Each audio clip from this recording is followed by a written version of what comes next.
BLAZBLUE has that parry, so it's gonna kind of supplement on some cross-home mix-up. But here we go, we're in there. All right, Enigma early pick up there, but like just a little too far away. And the Yumi, you throwing the ice projectiles out. Good tech from Ronan Healy on there and setting up the cross combo to go in there. A little bit of a happy birthday for Tecto Eastside, going to take full advantage of it. Get down that health to like little under half for Waldstein. Yeah, I like the way that Tecto's been able to play this, just really trying to subvert the efforts of Ronan Healy going on the approach. Ronan's been hyper-aggressive. Oh, there we go, okay, yeah, taking advantage of that big tank hurt box, right? You're just liable to get hit from any and all angles.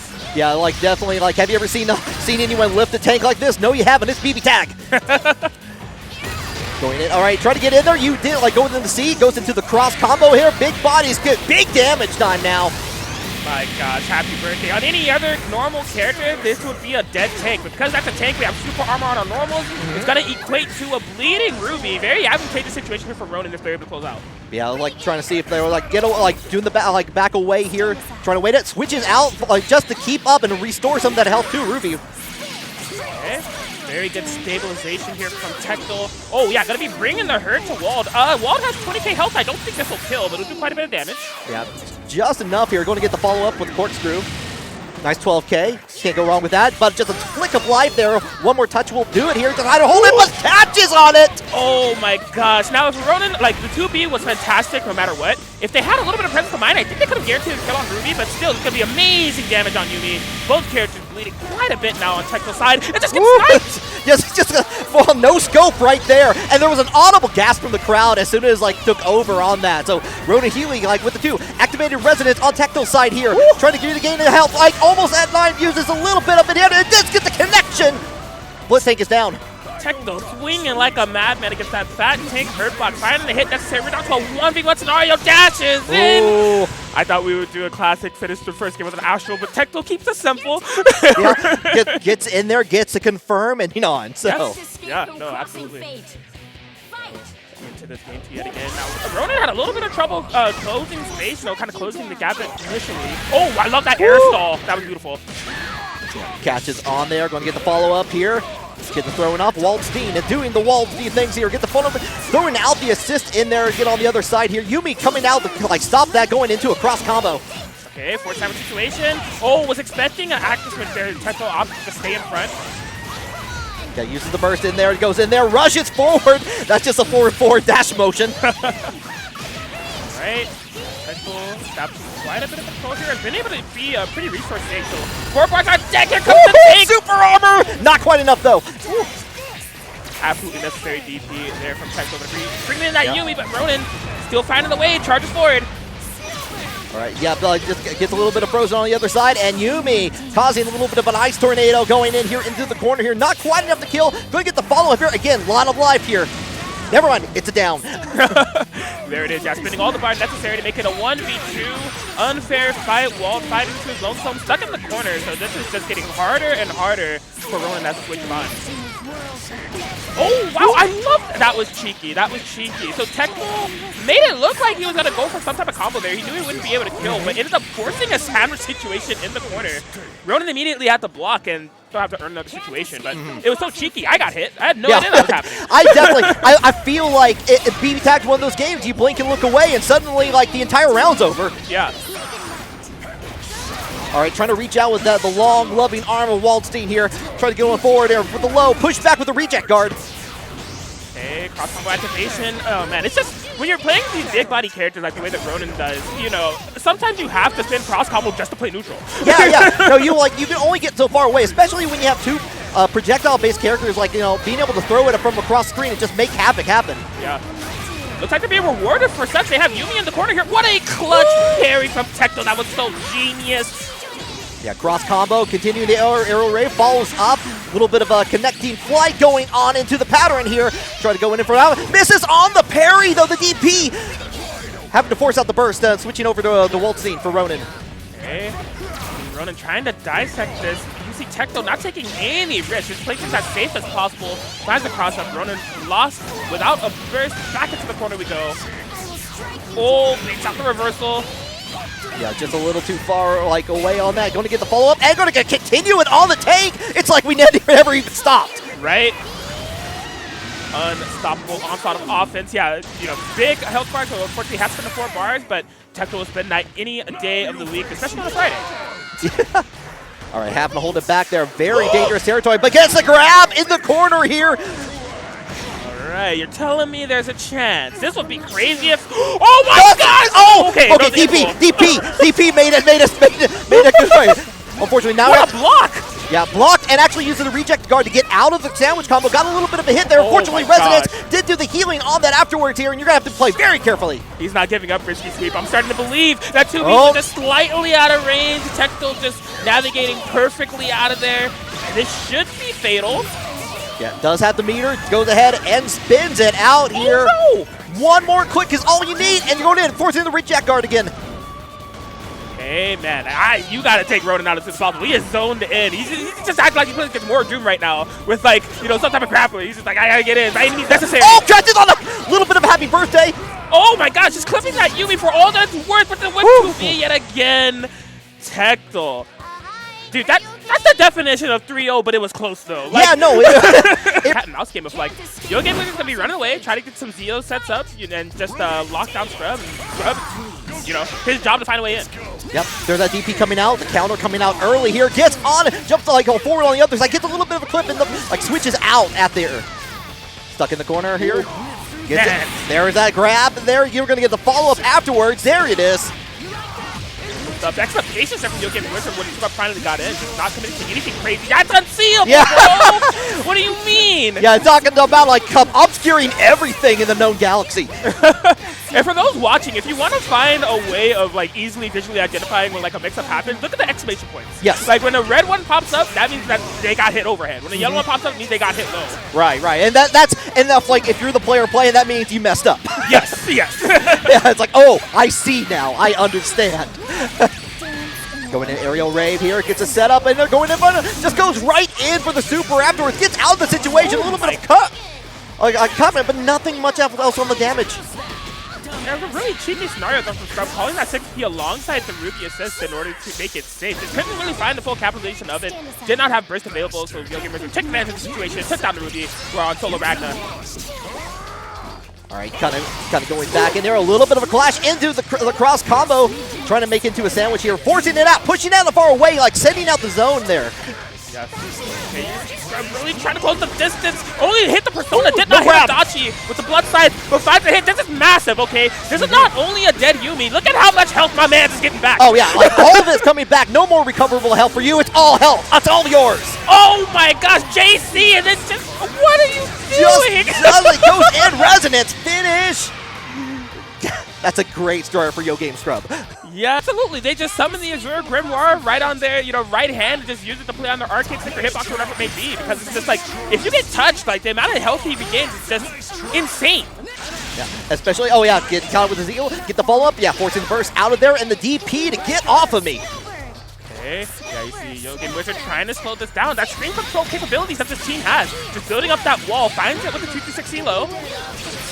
Catches on it, surprise with the overhand on there, followed from the Dachi. Getting out a little bit out of the corner here, but you're still stuck in the screen control, but no!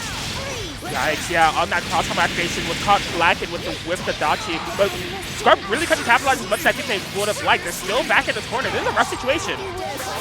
Oh, Carnage Scissors? Oh, what happened? Okay, Yo Game Wizard tried to go for the DP, and it actually either clashed or missed there, and got converted into damage there. Wow. I gotta imagine I was a misinput on a push block. That was very uncharacteristic. Ooh, okay, forced sandwich, sneaky. Good block on Gauntlet Hades. Okay, we're Dash is got punish on the Dachi, you better believe it. No confirmation, but we're still on the prowl. Yeah, Ruby in control here, going all the way down here. Doesn't have any meter. Well, has plenty of meter to work with. Doesn't even need to use much of it.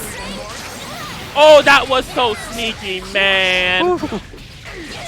And you got 4 bars? I don't know if we're killing here, but you're Yo Fame Scrub. You tell me. Yeah, going in there, has everything to work with here. Just goes in, gets one super down. Go get the follow up. There it is. Ragnar comes into play. Oh my god, the optimization. Beautiful stuff there from Yo. That needs to be played. Just a couple of mistakes here and there. Could easily be a reverse sweep if he's able to put things into place. Right. Yeah, trying to get on there, going into across the combo immediately here. As is tried to true in BBTAG here. Oh my god, that was an amazing defensive sequence there from Scrub. There was so much trickiness. He was just ready for all of it. Oh, whip punish? Yep. Going to get the follow-up. Yumi is for a world of hurt here. Into the corner we go here. Get the follow-up DP to get off and just try to get back into like some screen control happening here. Dug it down. Surprise. Getting with the low. Absolutely necessary hit here from Yo Game Wizard. Just kind of stabilize things as much as possible. Command throw in there. We're going to go for safe jump. Okay, yep. Oh, going in, like, forces burst out there. Ruby come out to play here. Like, try to reject guard on that, but I got hit like a little bit afterwards here. And look at Yo Game Scrub's movement. Oh, that was a clutch 4P call there from Yo Game Wizard. I was going to just comment on Yo Game Scrub's movement and Ruby being all across screen, but it looked like Yo Game Wizard got a read on it. Okay, trying to go in, trying to reach out for it. Try to get on the other side here. Stuck in the corner, though. No grab for you, Ragnar. Okay, stuck here. Yeah, has the 3 bars available, so just optimal for push block. Carnage Scissors did not keep it first safe on the punish, so Scrub will be able to bring in the Ruby. Yeah, stopping her in her tracks. Wants to take down that Yumi. She's out safely. All right, throwing out the Zio a little bit. Oh my gosh. Everyone, you know, first hit. There it is. Yo Game Wizard, get it in there. A world of hurt happening. On the follow, get that little bit of like wall carry in the follow-up here. Oh yeah, covering the tech, but so smart of Yo Game from the push block the initial from Yumi 5P. Got a block stun early and surprise Yo Game Wizard with the match. Earlier than expected, into the corner we go, finds the overhead, does not have enough meter to cash out here, and ends up dropping the combo instead. Like getting a little bit of health back on that from Ragnar, just a little, like, just catching on, catch it in the mid-air here. Adachi gonna follow it up here. Yo Game Wizard has a chance. Oh, you gotta close that out right now. It wasn't enough. Oh! So the Ruby comes in. You don't have bar. Can you kill her? I don't think so. The 2v2 has maintained her rampage time, passively regenerating bar on both ends. You want a chaos? You got it, BBTAG community. Yeah, there we go. Activated on that. Try to go for the overhead. Like, already standing up there. What a block. Scrub's defense on this game alone has been on another level. I can't believe how the mix he's been blocking. 54 seconds long, the longest BBTAG match we've had in since we began here. Cross combo style time going in. He's trying to get that happy birthday. Genius! But where's the combo? He gets two Carnage Scissors. He could have kept them both. Yeah, doesn't get it converted on there. It's Ruby on the play. Itachi. Yo Game Wizard has a chance. Yumi versus Ruby coming into play here. Goes ahead, activates Resonance here. Tries to go for the grab. Good tech. What is this match? Double resonance activation. Trying to chip away with the EX Snowbirds. I'm tapping the toes. Please open up. Knock, knock. Oh, there it is! The DP in there. Yo Game Wizard gets one on the board. Oh my god. Yo Game Wizard forced a 1v1. I can't believe it, man. Yeah, and it's like I said, blink of an eye, and suddenly everything changes. Yeah. Like all the momentum, everything that you had in your favor just changes like that. Okay, oh, clutch, active switch, gonna be able to punish that burst. Yo, face Scrub. Gotta get the follow-up in here, all the way down we go here. Nice little 6.4K here, tries to go for the overhead. Activating the cross combo here, gonna continue it out here, trying to push it away, but no can do. You gotta deal with this, and gets a little bit quick, but nothing convert. Yeah, they were trying to bait out burst. Oh my god, there's no way that we took a plane for a 5-hour flight to Orlando, Florida to steal some phones. Ain't no way. Okay.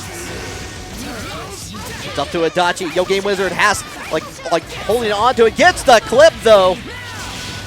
Yeah, this is a really rough scenario here for Adachi, right? Not really the best 1v2 character in the game, despite his prowess in the 2v2 game. Once you isolate him, his defensive options are pretty minimal. Gets hit by the buzzsaw, and this should be it. Yeah, just goes ahead, spins the bar, and that's going to be Yo Fame Scrub's going to be moving on in the bracket on the winner's side. Yes, there could only be one tag that starts with Yo that moves to the top 8 winners, and it's Yo Fame Scrub in this instance, but so good at the way that he plays. Oh yeah, but here we go. Already starting into the next match here. Go get the follow-up. Immediate cross combo into the new here. Hilda catching on the point here. All right, yeah, Elon looking on fire here immediately. That was a pretty interesting conversion. Forcing Monkey into the corner. We can do this. That's what she says. Is she right? Oh, happy birthday. Can't stabilize it. It's still pretty good for Monkey. Yeah, a little bit of pause there, trying to bait out something. Not quite, though. And already back in the cross combo, and you get clipped on that. Elon bringing out the new here, all the way back into the corner we go here. And this is where kind of you can see, like, throwing out the blades. Ooh, oh, he got the first hit with no punish. Pretty big miss there for Elon, but has the life lead. You know, taking things nice and slow. Good DP reverse there for Monkey. Yeah, that's one of those good things about Adachi's DP. Adachi's DP is a counter, which like when you get activated, you get force to roll. So you get a little bit of extra, like you can close the gap on that screen there, like that. Right. Okay, this is a really big find here from Monkey. Happy birthday situation. I don't think it'll be enough to kill Hilda. Yeah. Still back in control. All right, trying to get out of the Zeodyne situation here. Going to get the follow-up, and already Hilda is down here, forcing the resonance. Oh, that was so cheeky. What good navigation from Elon to get out of that corner, out of that nickel situation. But man, you have a tough task ahead of you. Yep. Especially like you know, Zeodyne coming out of there, lasts forever. You can do whatever you want on the screen. You can go to the wall down the street. There it is. Okay, Monkey goes up. Just being able to control that and like stop it. Like early on, Elon was getting a couple of like clips in there, especially again the cross combos. Second verse, same as the first here, getting on the other side here. But it is Monkey going to get the adaptation, going to get the hit. Oh man, I love the way Monkey played that, right? It was the same round start that we saw in game 1. This time Monkey able to weasel out of there and turn a negative to a positive. Got a mix up of their own. Has really chipped down this dude. You can tell that Elon wants to get her out of here as soon as possible. Gonna do so with this cross combo, I would imagine. Oh, a drop on the ender, but she's still out. Okay, already going in there, going to get the follow. Gets a little bit of a hit on Hilda, but not as much as Elon was probably Monkey was probably hoping for there. Right. Hey, yeah, force damage situation. Good hang time there from Monkey, just to avoid seemingly everything. There was some ground coverage there from Elon. Okay. Okay, yep, riding down on the other side here. Catches on that, and already going in. Yeah, a little bit of an acupuncture section for Adachi here. Gotta throw that one in the morning for sure. Oh, snipe with the 2B. Very awkward angle. Could not find the confirm, but Ruby gets clipped in the back. You gotta imagine that Elon wants to capitalize. Monkey trying to move in with the Adachi to save her life. And Adachi gets clipped in the process. Now it's 1v2 here for Monkey. Right. Monkey trying to use a lot of that ability. Finally finds an opportunity to activate to resonance here. Going to get that build up and regain a little bit of the health, but not enough times on that. That's all it is. Like all you needed was a touch from Hilda, and that just ended that dream there. Get back control of things and make it a tight up set here. All right, here we go. Match 3 for the set here. Going to put him again. Cross combo on Monkey side here. Yeah, it seems like Elon is very persistent on making sure this round start situation is set up. Faked like he wasn't going to do it at first, and then just ended up doing a delayed timing after Monkey already called assist and be like, gotcha, it still happened.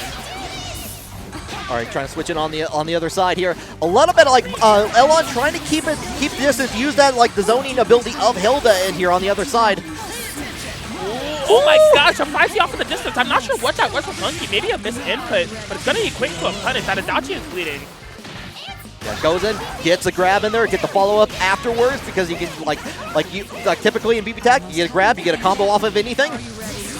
Oh, okay. Yeah, 5B whipped off at the distance. It was very smart for Elon, honestly, to active switch because Hilda might have been punishable there, so it's going to be New that's taking most of the damage.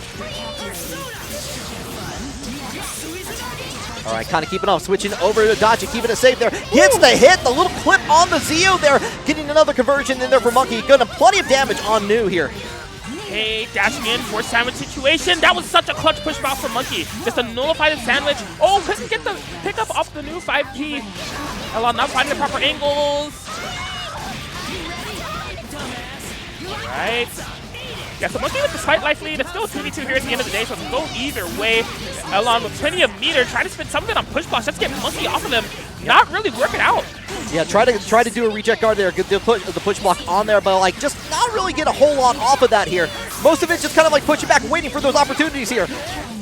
Oh, Elon was trying to like continue firing to not only keep Ruby under pressure, but to check the Adachi that it got cross comboed. But he was out of range for his 5D, so just whipped. He got whipped by Adachi. Yeah, and also was able to switch over to Ruby with more health in there. It didn't matter, just got the click in there, and Monkey's up too.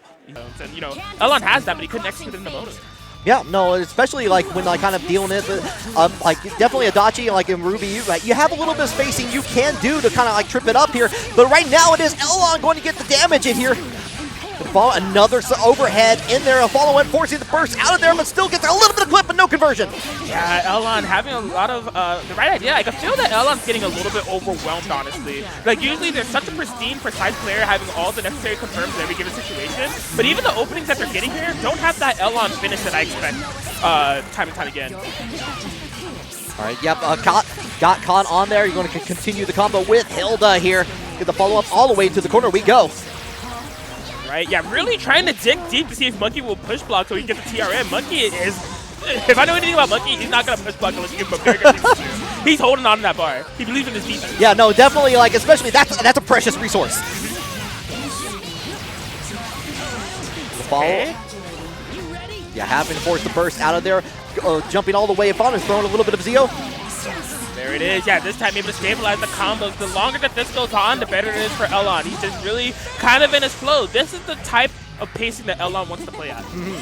Yeah, definitely. Like, you know, like trying to like really, you know, close out the set. Whereas Elon, it was the sigh of relief, kind of hanging over, just like I'm one away from getting yet another top 8 in this game. In Orlando, Florida, I've done it 2 times. Let me get a 3rd. Yeah, like once again, all that way, and understandable here. Like especially, there is a desire to finish it. You want to see it. You want to feel that relief afterwards here. Yes.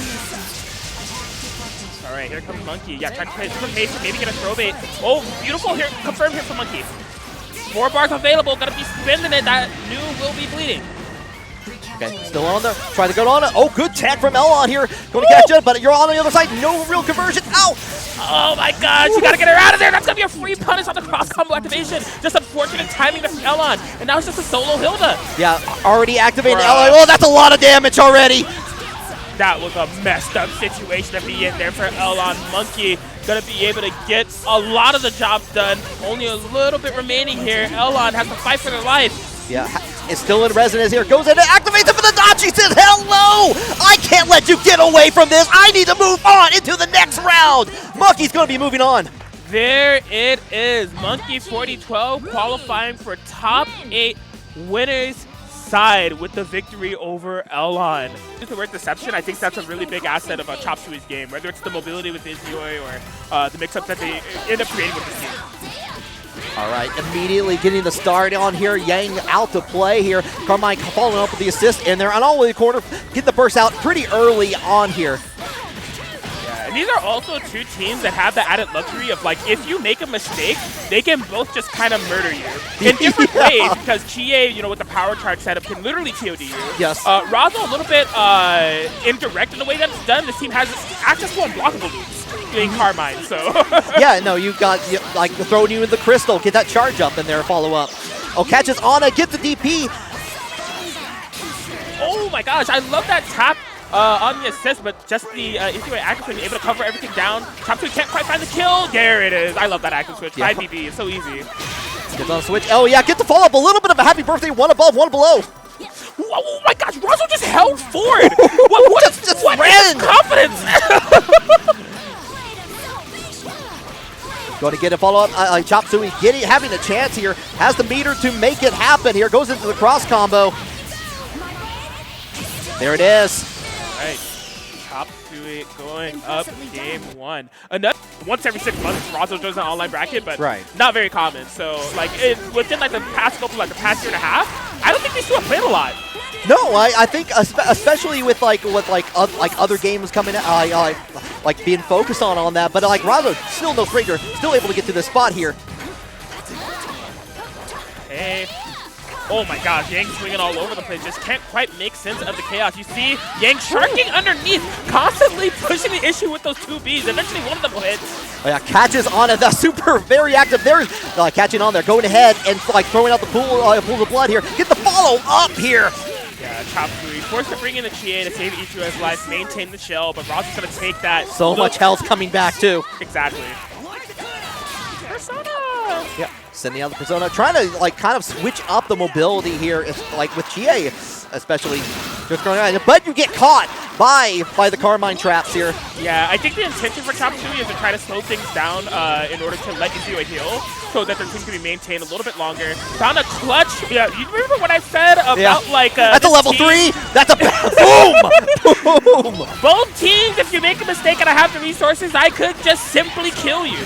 Yeah, switches over, gets a change in, or gets that extra little bit of damage, and they are 2 up over Razo. Yeah. Honestly, Shotgun at least was like 2B, 2B, please, like, please get down from there, but nothing like really made the statement that she was looking for. So like you pointed out, with just running forward, just to hope like you're like running in like a bulldozer. Now you got two characters that can hit pretty much anywhere on the screen if they so desire. Yeah, exactly. So hopefully it works out. Kind of tasked with a rough, job here trying to reverse the Chop Suey. Okay. Is Ayoi Chop Suey going to get a couple little damage here? Going on the other side here, stuff into the cross combo sandwich time. Okay, clutch burst opportunity here for Razo, so I gotta imagine that she's going to want to slow things down. Oh my god, the backwards hitbox kept it safe! Yeah, doesn't get a conversion on the damage they're here for, but Chop Suey's still going to get plenty of it here. Oh boy, and deception. Reset. You said the keyword deception. That's one of those deceptive mixes right there. Chop Suey does this so much. They'll kill you with neutral in the first 2 games, and then when they're on game 3, they pull out all the tricks. All right, they're like, at that point, it's like, okay, it's time for party a little bit. Yes. Okay, interesting ender there. Jason can make all the contact, but Chop Suey has such a huge life lead. It's just like, what do you do at this point? Yep, you get the follow-up here. Just going to like bring out the hand of God. They are changing over here. It's up to Merkava now. Yeah, this is Razo just has not been able to find the answers to solve for Chop Suey, to solve for the type of playstyle that he brings to the table, and I understand it's one of a kind. Yeah, Chop Suey like kind of like being able to play the game at their own tempo here, just like forcing on there. Does get the conversion they were looking for, but he still needs one more hit there. Oh, okay, forced air unblockable. And that was such a good anti-air on flight. Are you serious? Yeah, it's going. We are very serious about that. Going to get the follow-up, and that is it. Solid stuff from Chop Suey, man. He's one of the best, right? Yeah. It's just like really a product of this online era because, oh, my eye on the airborne players on it. Yeah, especially when you see like players who have probably fought each other quite a bit. You're going to see probably things that only work on that player. Right. They're going to be trying together. We see an instant burst here from Nanashi. Hashimo keeping it first safe. Into the corner we go with that. Oh my gosh, I thought it was going to be a safe jump. It ended up being the throw. Yeah. Throw into the corner, into the combo conversion here. Going in. You need to push back, but Weiss is still out there. Now you got a little bit of a sandwich situation. Okay. Oh man, yeah, that's exactly what I'm talking about. Like, with the airborne game, there's so many no-fly zones being established for these like Weiss 5A, or JA. Like, Nanashi can't move. Mobility is such a huge part of his gameplay. Keeping on there, both characters are in play. Surprised with the overhead in there. Going to get the follow-up, and that's all you need to bring one character down. Hyde is the only one on Nanashi's side. Such a Hashimo dominant round for us to start out here. Runs up with the resonance, just gets caught by the cross-up. This should be it. You know I got the land cancels on deck. I'm one of the cleanest to ever do it. Hashimo, game 1. Yeah, and you were talking about the swords. Like, it's like, hey, you know what? I got so pointy. They draw blood. Ow. They poke. Yes, but it's just like the way that they're used. You know, you have these skewers over here with like Weiss and Ori just covering like, various parts of the screen, making it very hard to move. And then Nanashi, needing to eventually find a way in. You see that more airborne than name playstyle coming up with the Skyfang, forcing the burst out of Hashimo. He's kind of going in there, forcing the way on there, already jumping up to get out of the way, sent back into the neutral territory. Okay, low. Love the routing here from Nanashi. Oh, that was so sneaky. He faked that he was going to cross with JC and landed in the front. Right, kind of got everything in there. All blocks of DP. Opportunity City for Nanashi. All right. Definitely a confidence builder here for Nanashi. That's the proper routing. Yeah, goes to that. That's what I'm talking about, bro. He does the same mix-up, and you're like, okay, I'm ready. And he's like, oh, okay, you're ready? By the way, this is a fuzzy. Yeah, it's like, no, you're not ready. Let me remind you how not ready you are. You're down, back down to Orie on Hashimo's side. Yeah, it's just like fuzzy into kill. Just Nanashi, guys. I love him, okay? 5Ps, activates that resonance. Hashimo wants to try to make this comeback. Let's try to isolate the hide. Take down this pretty low Lene. Yeah. Stuck with a level 3 resonance here of like trying to build up a little bit of the meter. Does get all the health back in here. Holding back here. Still have to deal with and hold back on these projectiles here. Finally finds the mark in here. Just goes ahead and uses it with 0.95 on the clock. Yeah, I mean, so the good news is they were able to, activate the resonance and find a hit with it. The bad news is, like, they don't have resonance as a matter of comeback, and they didn't really do a lot of damage to the Nazi team overall. So, like, this 2v1 is, like, extremely hard for Hashimo to find out of at this point. Right. Does get the grab on there. No follow-up. That's unfortunate. That was a massive opportunity. You know, getting that throw, Nanashi had just used cross combo, so they didn't have access to burst. Hashimo could have done whatever they want. I love seeing that adaptation from Nanashi. You know, the first was very one-sided. They were just unfazed going to game two. And just really able to showcase what makes them unique as players. Definitely going in for like kind of like with the mix-ups, like doing the fuzzy setups on that here, getting a little bit of trade there. Surprise from Orie. Hashimo taking advantage of it. Ooh, okay. Hashimo's like, yo, I got fudges on my own player. Don't you ever forget. Yeah, setting up the glyphs, going to get the follow-up here. Just going to keep you up in the air, play a little bit of like air ball there. All right. Slow running up, trying to come out of the skies. Hashimo being very defensive, very patient. Yeah, push block, but not quite on that. Going to get a surprise on that. A little bit more forcing of the burst on there, and does get the throw in there to go like get back out of the corner. Ooh, okay, yeah, wasn't able to give a burst save. You can see Hashimo's very hungry to take down this Hive. Recognizes there is potential making it the 2v1. Nanashi fighting for their life, but not eager to tag. Oh, there it is. Hashimo sticks it out. And every time I see like the Orie dash into that follow-up, it goes so far. It goes way farther than I remember.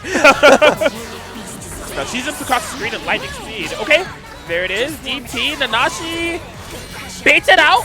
Can't find the punish. No, the normal's not long enough. Okay, so again there, goes ahead and tries to dash in. No dive kick for you here. Oh boy, I felt like it just was in the perfect position to get the block in there. Going to get a little bit of a punish here for Lene. Yeah, it's just similar to the last round, right? Oh my god, if he wanted Hiccup from that to a super, that could have been massive. Unfortunately, couldn't do it. So they are in the situation where Hashimo was dead last round, right? I used Resonance, I got some mileage, but your team is still perfectly intact. I really gotta, like, you know, fight for my life in this instance. Looks like Hashimo, they have the killing blow. No, the DP out of there has a little bit of meter to work with here, but like still have to hold it out. Baits out the DP though! Nanashi is so sick! I would have been for sure. It's like that DP's going ahead. Like no, just like very aerial control from Nanashi. Yo, when my girl says Skyfang, she means it. I'll take to the skies, I'll make the DP, but Hashimo able to pull the trigger, find the mark. That two wanting to get yet another top 8 to add to their record book, but Nanashi definitely not going out without a fight, man. I'm impressed that even within these 1v2 scenarios, some of the plays that they're making is on another level. Okay, gotta get a switch on there. Was able to recover just in time here. Okay. Yeah, not getting any, you know, hit damage done, but at least chipping away with those high normals. Okay, switching over on the crossover. A little bit of a hit, but not quite enough. Had to like force to go away here. Beautiful. Air to air. Couldn't get the full confirmation, but still going to be able to find the throw. Nanashi holding on to that burst for now. I noticed that's something that they do quite a bit. Commits to that DP. This should be fatal. No! The drop combo! There's a chance! Yeah, Hashimo tried to go for the reset there. Got a tech in there, but like just follow. Does get the switch over to high, but taking a lot of damage for it here. Okay, yeah, does not spin the 2. Oh, gets the throw bait. There's so many mix-ups, so many hits. This could have been a dead hide ages ago, but Nanashi just still can't find a way out, so it works out. Hashimo. Yeah, won the battle, but not the war there. Like, Orie was Hashimo's main character there, got in the punishment, and you're stuck with only Lene on the Nanashi side. We almost saw them outplay this previously. This time it looks like Hashimo will be able to seal the deal. A 3-1 victory over Nanashi. Nothing but respect between these two players, but it's Orie Gaming waging on within this top 16 for now. Yeah, definitely like felt elated there. Was just like was just very excited about that victory there all the way through. Ragnar Mika team, you gotta see it. Yes. See if Zero Shadow Blood is ready to see it as we go into this game 1. Oh, yep, 6-piece snipes. Yeah, this is one of those teams that could just, like, Zero Shadow Blood's team just could crank out the damage all the way through.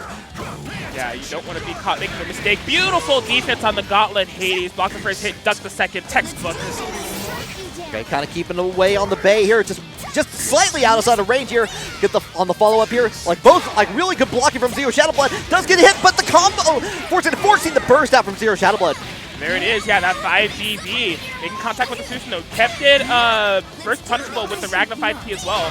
This is a pretty unorthodox team. Like, Cheap has been working on it for like the past year or so. But I don't think anybody else plays. It's like a Master Chief specialty. Yeah, you don't see a lot of Mika play, like both in Undernight and BBTAG, really. So. Right. Kind of keeping up, trying to like throw out the partner assist here. Catches on the low there. Good opportunity for Zero Shadow Blood to bring it down all the way in the corner. Like, tries to go in for the reset, no can do. Yeah. Man, yeah, Master Chief is playing this extremely slow, and I noticed what they're doing. They're just like challenging with these pretty safe B normals, whether it be like 5EB or JB, and they're looking for Yumi 6P to try to like EXP the missile in there, because it's projectile involved. Yeah, yeah. Okay, but yeah, Mika low enough, force the tag in the Ragnar, so that strategy won't be available any longer. It's kind of on Chief to make a move here. Zero Shadow Blood with the life lead. We may be going to the Rampage time if nothing significant happens in these next opening seconds. Okay, trying to catch it on there, like forces Master Chief into the sandwich here. Get for it, pushes off on Susanoo, but still gets hit by the Yumi there, going to get full advantage of it. And a surprise, getting on the round, forcing the first, but baits it out there, and Mika's the one going down. Ragnar still has to deal with this afterwards. There it is. Yeah, a series of great decision-making there from Zero Shadow Blood on the offense, able to finally open up Master Chief, force some mistakes, force some bursts. It is the Ragnar that is activated, though. You cannot make any mistakes. If I get a full health bar back with the defense from Chief here thus far. Okay, yeah, going thrown in there, just like it's like I can just deal with whatever you have here, just like build up, like finish off that resonance at the very last moment. It does get the hit on there, goes the conversion, and that's going to be one for Zero Shadow Blood. Zero Shadow Blood played that excellently, you know, just kind of like kind of holding back, trying to see what would happen there, and Zero Shadow Blood's like, yeah, I know, I know, like you like try to guess how this is going to play, and I'm going to take full advantage of it. Right? Yeah. Just that in the moment decision making, the adaptation is definitely what separates the good from the great, you know, because you could adapt after a match, but if you could adapt mid-match, it's, you know, insane. Yes. All right, catches on it. You got a little bit of the Susanoo car. Follow up. Significant here for Zero Shadow Blood. Lockdown in the corner does find the God Press, going to instantly go into that super to make it burst safe or unburstable. Yeah, catches up. Master Chief still stuck in this corner. Pushes back just to switch out to Ragnar. Oh wow, got the counter hit confirmed with the Gauntlet Hades. They were looking for a mix-up, but I'm sure they'll take that confirmed. Ooh, okay, late hit confirmed off the counter hit. Boot, looking for the throw, looking for anything. Zero Shadow Blood's out of there, forces the sandwich. Okay, trying to like get on the back there, force it out of the corner, but like was able to recover, but unfortunately still have to deal with the mix-up here. Right, yeah, just jumping over. It is. I mean, they're basically even. Chief has like maybe no. There's definitely Zero Shadow Blood with the life lead now, based off that 5B confirmation. Gonna be carrying over to the corner, plenty of bar available. So yeah, Chief cannot burst. There's just gonna be options to let the Ragnar go down actually. Yeah, going in depth. There it is. Now, like Yumi Tornado to sign the deal there. Ooh, okay, yeah, force out. Chief does have the push block. They're going to activate the resonance just to, you know, waste the clock a little bit more on this cross combo gauge, but it does not matter. Zero Shadow Blood able to find not yet a fatal hit, but a significant one, the 6P snipe to lock it down. Zero Shadow Blood in there, and like this team can do the work. Yes. Here we go. Zero Shadow Blood in the driver's seat here at the moment, but Master Chief activated here with his Akihiko. See if they can do the unthinkable. Yeah, sending out the Akihiko partner assist. And into the cross combo we go here. Gonna get the follow up. Oh, what in the world was that? That was weird. JB with the Yumi 6P on the side, trying to keep it burst safe. Chief does not budge, but just ends up sitting there, liable to get thrown. That Ragnar is so low. This is like Chief's, like, you know, showcase character here. If he has to find a 2v1, he wants to do it with Ragnar. He doesn't want to do it with Akihiko. Yeah. So does get the switch out to Akihiko, but unfortunately gets punished for it. And suddenly, like, where Akihiko was at full life bar is already at half. Yeah, this is rough here for Chief, man. Double overhead there from Zero. Bringing up the pressure. Beautiful throw tech. Yeah, one thing, Zero Shadow Blood has just been on point with all these techs, and they're in there trying to get switch it up. Yeah, I winced a little bit because Chief, you know, found himself in the corner unexpectedly, tried to maneuver out of there, but Zero Shadow Blood had to beat on that. It's like, oh, you have to get out of this corner. I'm going to chase you down. Set up the sound situation, and Chief just kind of getting whittled away here. They haven't been able to get any significant points of momentum. They can't open up Zero Shadow Blood. That's like the 4th block Gauntlet Hades. Yeah, no, it's like definitely it's just been like Fort Knox over here, and Ragnar is down. It's up to Akihiko on Master Chief's side. Super rough here, locked down, does not commit, so the parry does not make contact with anything. Ooh. I don't even know what side that 6P hit on. Like, I mean, we saw the beginning of the cross combo in there, like Yumi throwing out the DP in there, switching over like there, and like kind of keeping up the pace there. And yeah, that's all you need there. Zero Shadow Blood going to be moving on. There it is. Please give it to me. Please can I have a hit? Here we go. Losers top 16. BBTAG continues. Teruto versus Razo. Starting out with scoops. All right, getting the scoop in there, getting the follow-up in here, and Taylor coming out with that. Forcing a wide guard. I love kind of staying back away from the Carmine Buzzsaw blades, like the blood blades in there. Right.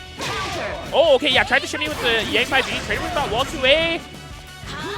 Oh, yeah. Ooh. Yeah, familiar with Razo's techniques. I know you want that enter 2B. Air stall with JC. Plus play. Yep.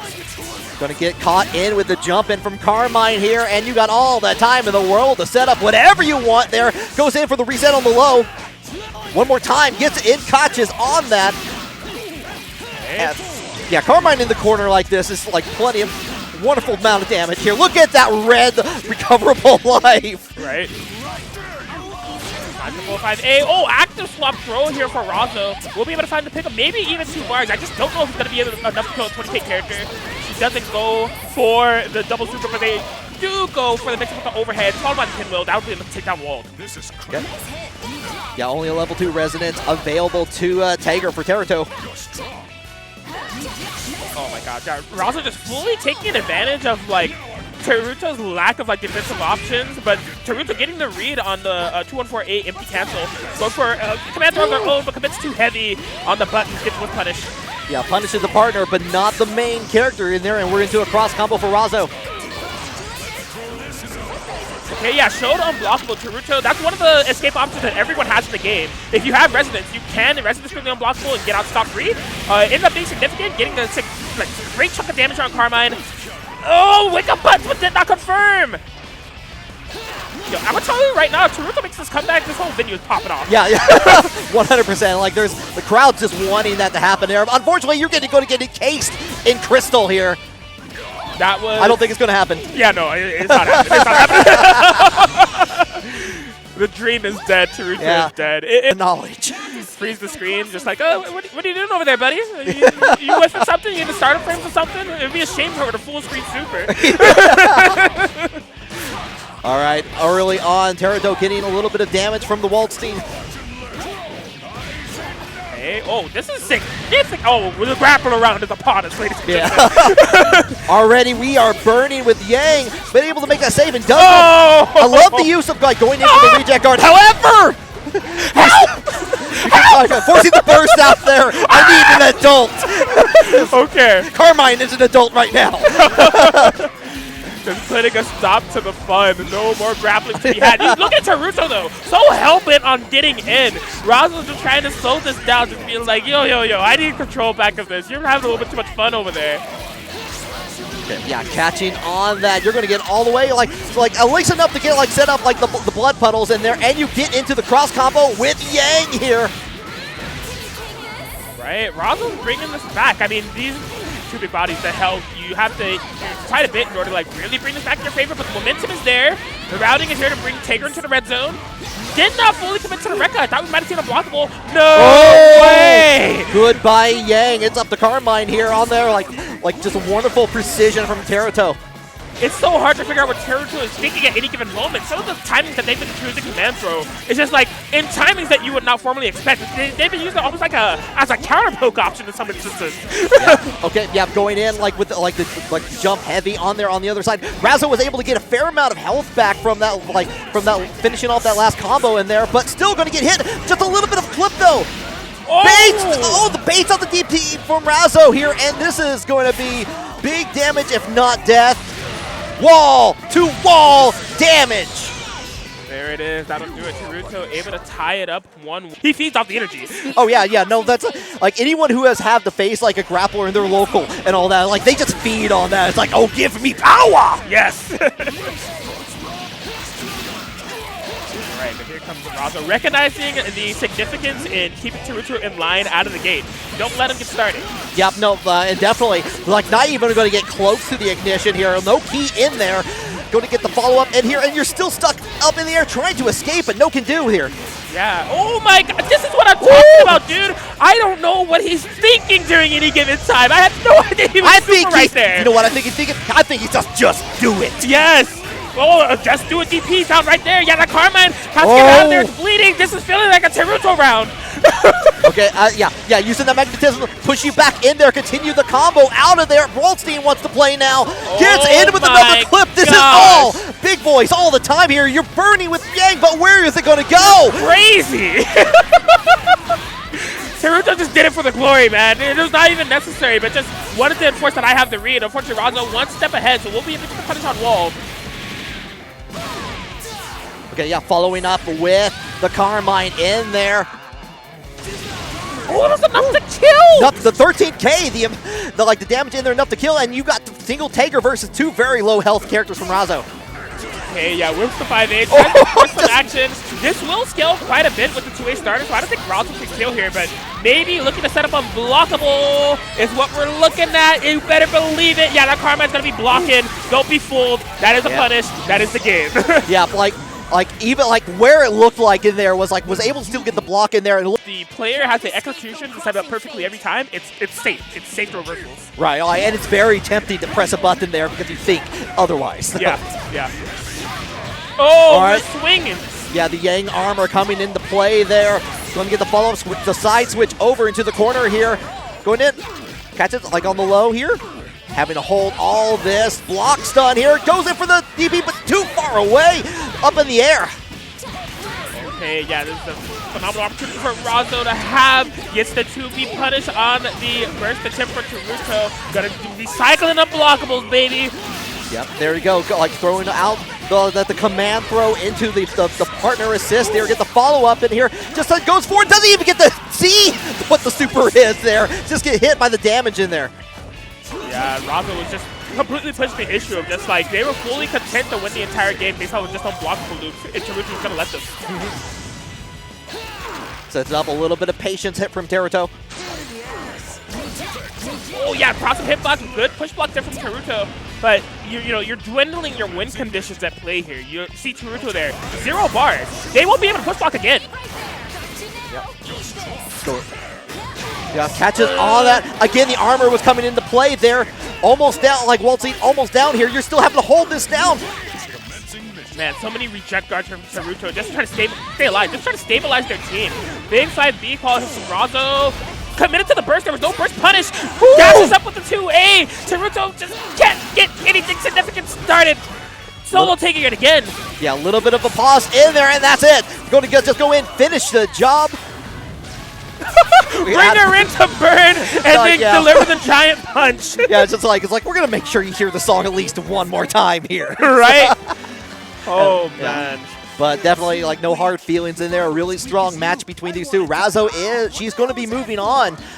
Just ability for a player like Sykes that you may not otherwise know. But now he's here up on the big stage, potentially going to make top 8 at his first offline tournament ever. Sykes 0-2 of Mexico. Yeah, ready to make a statement there. And already CEOtaku coming out to play. Switches over to the other side. Unfortunately, a reject guard into the corner here. And Ronan Healy's got plenty of damage to work with now.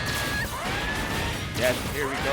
Ronan pressing the issue here. And another thing that makes the matchup interesting, Ronan doesn't play online tournaments at all. So can Sykes even adapt to a team comp like this? There are no Blitzwall players. Oh, right. Especially again, we were talking about rollback netcode earlier. Being able to do that and be able to bring out I'm so glad that we have more players from more areas being able to come out and play. Right. Okay, but yeah, you see Sykes just trying to take it easy. I kind of like the style that Sykes is implementing here. They are known for being extremely aggressive. They're really trying to make Zeo do all the dirty work here, but Ronan just kind of caught on to the timing, was able to isolate the Ruby and bring her down. The solo Adachi coming in here for Sykes now. All right, firing out the laser, to finish it off the job there, and Adachi kind of keeping that distance there, waiting for the time they can throw out the Zeodyne, activate Resonance, make that safe, and then follow it and just get those snipe shots in. Yeah. Oh, that will be a punish, actually. Okay, that's big. Yeah, lots of damage. Oh, you're oh, yeah, you gotta, especially at the early part of Zeodyne, you are still vulnerable. Yeah, dude, that super is so fast. I think it's 7 frames or something ridiculous. So if you're doing something like a B Zeo of all things that has a massive amount of startup, you're getting sniped, player. Yeah, it's just you know what's happening at that point. Yeah, Yeah, I mean, all things considered, I get it. Like, Adachi, I said this earlier, no matter how strong of a character that he is, because trust me, he is, his aggression going, Blitztank has very good cross combo defensive scenarios for the parry. So, like, he needs to adapt around that as well. It's going to be multifaceted what Sykes needs to do in order to win this matchup. All right, already into the cross combo we go. Switching over to the Ruby active here. Does get the hits in there, and Dachi's going to get back into play. Yes, has to be covered. And look at the way the Sykes is routing. You know, just going full into the JC animation, Heat Riser to send Ronin full screen. They recognize what they need to do. Yeah. Oh, does get clipped by Waldstein, though. Going to go in and follow up. Sends out BBTAG for the Blitztank. BBTAG Blitztank for the assist here, firing out the laser. Blitztank is BBTAG as far as yeah, I'm concerned. yeah, exactly. We could have taken a fighting game. Exactly. There's the armor! See? I'm telling you, man, there's so much about this character that you need to be ready for. You will get blown up otherwise. Yeah. And now you can just take pot shots all day. Like, you got, like, what can Adachi do from a distance other than fire Zeodyne? And they're ready for it. They got meter. Ronin Healy, I'm sure he's cooking in Marvel. I'm sure he's cooking in any other game that he is entered in, but it looks like he is just found his comfort zone within BBTAG right here, right now. Sykes not going out without a fight, though. Trying to make it happen with this solo Adachi. Yeah, trying to make a little bit of work here, and they're going to follow up. Trying to get him for the reset. Switching out to Waldstein here. Okay. Sykes just... Oh, okay. Beautiful air-to-air that they were able to find. Gonna be able to find the pickup. Loving the routing for the corner carry. All right, trying to make the dream work here, getting the follow-up, getting a little bit of clipping here, but you're still stuck in the corner with Team Big Body. Oh boy, yeah, Ronin not even being too antsy to like tag. You know, he knows that Waldstein is low, but it's like if Sykes were to find a hit, he could just react and like burst. That was a very crazy scenario. Yeah, but sometimes you just gotta give a little bit of a love tap, finish out the round. Ronin, he's solo part of it. Like, Ruby's not been alive long enough to really do a whole lot of damage. Yeah, yeah. It's just like a supportive role that you need to have here. You know, Sykes wants to get the party started, but it's just like Ronin, like, as I said, molded by Marvel. The defense is there, the counterplay is there. He knows how to enforce his will before Sykes can. All right, throwing out again, Logan popped up, finally gets enough time to get out the Zeo, guy covering up the tracks here, switching over to Ruby here, but you get caught in there by the, That was a really good bait there from Sykes. I like the out-of-the-box playstyle to do that super instead of just the regular ACO act switch because it covered the skies. It was actually a really smart decision. Yeah, no, exactly. And now just like Ronin Healy trying to keep a way back here, letting Waldstein cover up a little bit, recover some of that health back.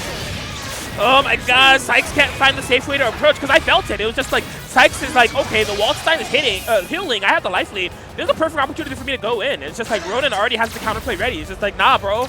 Like, have you figured out how to approach me yet? The answer is still no. Yeah, definitely having to play a little bit of the bullet hell shooter going on here, but getting like pushed back on it as soon as they were in, and now they're stuck on that with the counter right into the laser. Sykes can't figure out how does one open up a tank? Yeah. How do you do it? No, it's like I haven't played enough Call of Duty for this. Hold on.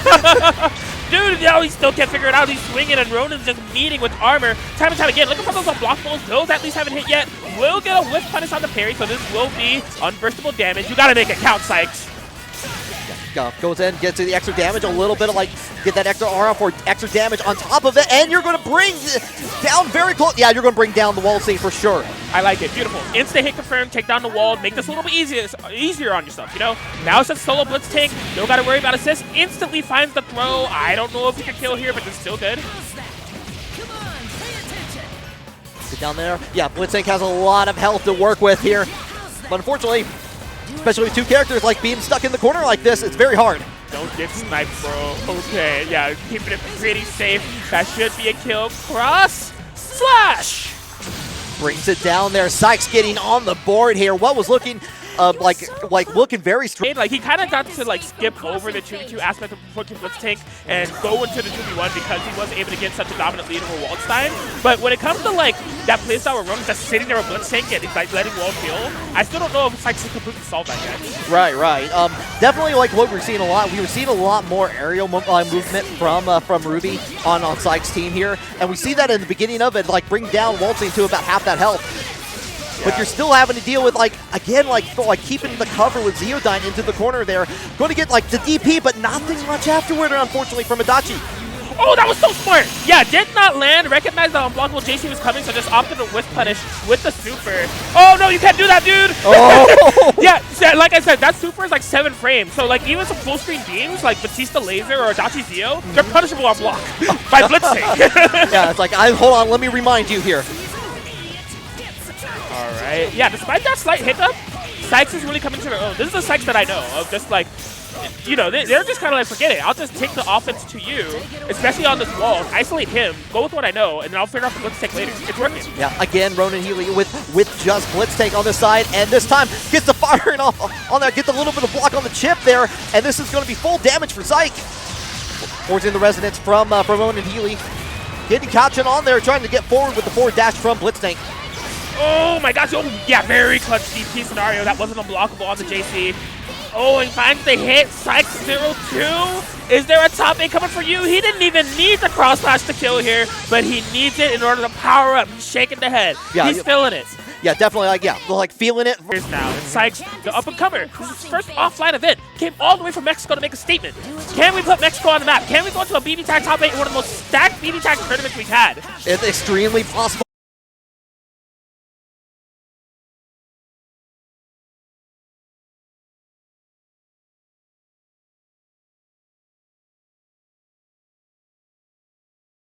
Match again into top 8 between these two. Well, let's get to it. Here we go.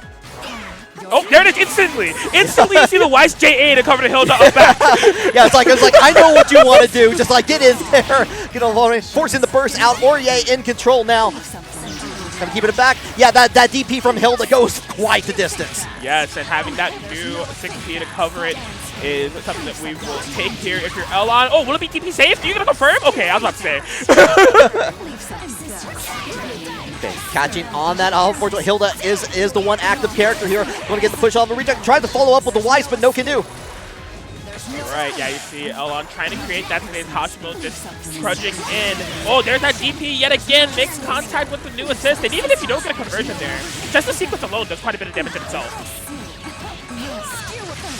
All right, yeah, going down in there, switching out for get the new out to play here. Trying to play a little bit of a zoning here, just kind of keep Weiss in the corner. Hashimo has to deal with it, so far, working out pretty good for Elon. Oh, wow, yeah, wanted to get a call on the TRM. Hashimo did not commit the push block. Oh, no, yeah, that new coverage on that assist is so crazy. Catching the post doping. Yeah, goes in, gets a throw loop set up going on here. Get the follow-up, but just a single touch is all you need to bring down Weiss. Hashimo on a single player with Aurier. Right. Oh, okay, the Rotech. Hashimo trying to make this happen. There's so much ground to be made here. Unfortunate drop there from Elon. Nell Torrent, but Aurier nowhere in sight. Kind of keeping up. Alright, immediate jump to get away from Aurier. And these throws have been working wonders for Hashimo. Oh, yeah. Salvation. Okay. Oh, yeah, capturing the up back. Elon forced to burst. This is not undoable for Hashimo is what I would say. But the IAD back JA here from Elon should be able to make it happen. Yep. Get hit with the pokey-pokes, and there we go. Distortion finish. Elon getting one on the board. Yes. Oh, man. I love it. Yeah, I mean, his tag is named after New. He's Elon New 13 for a reason. He loves this character. Get the follow-up. Ah, yeah, first save for the DP Ender. Oh, no. Aurier getting clipped immediately after the burst, so she's just going to have to hold a lot of this. This is so rough. Elon is laser focused, dude. It's just... This is such an Elon round if I've ever seen one. Hashimo has not been able to play the game. Yeah, it has perfect health on their side. The build the position, the build of health is good here. Get the follow up here. And Hashimo's just not been able to do anything at all. Yeah, resonance, but literally Elon is at full health. This might be the first perfect that we see of the game of the day. It depends. Okay, no. Yeah, just barely on that at that point. Letting the resonance build on the other side. Switch, getting the partner assist from New. Switching out the combo. You are still stuck in a big sandwich here. 12-inch sub. Get the follow-up. Bring down the sword, and that's going to be 2. There There it is. Elon, one game away from getting to this, of course, looking to make it happen. But what I've been noticing is, like, Hashimo is taking to the skies. They are locking up Hilda, but it's really been that new spike chaser assist that's been really messing up the game. Yeah. Because, like, even if they make contact from Hilda, the spikes are coming. Yeah, no, you're like, and there's not a lot you can do other than block and go back on the ground, and you're back where you started at that point, or you're going to get hit. Yeah. Okay, getting the DP out of there, just a little bit of extra help, but Hilda right back across the screen there, having to force like has the super in there to get a little bit of damage in there. Thanatos getting in there, cross combo, forcing the burst out, but surprise, Nu's going to get the damage now. Exceptional sequencer from Hashimo, the sneakiest instant overhead in the world, kept the burst safe, and now Nu is your precious. Well, I respect it, but I'm gonna have to put a little hurt in. Really get you out of your comfort zone if at all possible. But look at Elon, right back to the full screen game. Oh, that was a very good jump button there from Weiss in order to nullify the Hilda 4P. Yeah, try to like a little bit of a reject guard to get out of the way there, but unfortunately you're still getting clipped in there. The damage is dwindling slowly for Hashimo. Yeah, Elon's trying to make sure that this round is a no assist call zone, but left a little bit of a gap. As soon as it was there, the Hashimo 6P with Aurier came a swinging, taking down that new solo Hilda. Honestly, she's a pretty good 2v1 character. So Hashimo's going to put the hurting on now, and he does so on Elon. It's been looking so comfortable here thus far. Yeah, definitely. And you pointed out earlier, like, again, we saw it again, Hashimo going immediately into the air to fight the Hilda off here and getting a little bit more comfortable, like getting like some extra damage here. Good tech from Elon to get away from that, but you're still stuck in the cross combo between the two for a brief moment. Yeah, I like that Hashimo prioritized hitting Nu to stop the cross combo situation rather than chasing Hilda. It's a pretty unorthodox answer to that scenario, but it ended up paying off in dividends. You know, they got punished, but it was only for a little bit. It could have been so much worse if they chased Hilda instead. Exactly. Yeah, you're going down surprise in the overhead, forcing the burst out from Hashimo here. Oh, a drop combo, so Elon can't get the full amount of damage here on White's push block. I want to nullify anything, and honestly, in terms of damage differentials here, I think that was a worthy risk to take there for Hashimo. You know, clip down the Hilda a little bit, just eat a new punish. Nu's damage is not very high. So. Yeah. I mean, at that point, like at least you got the better part of the options there. Yeah. Okay, this game. Oh! The push far away on that into the DP and going to get a cross combo for Elon here. Big opportunity.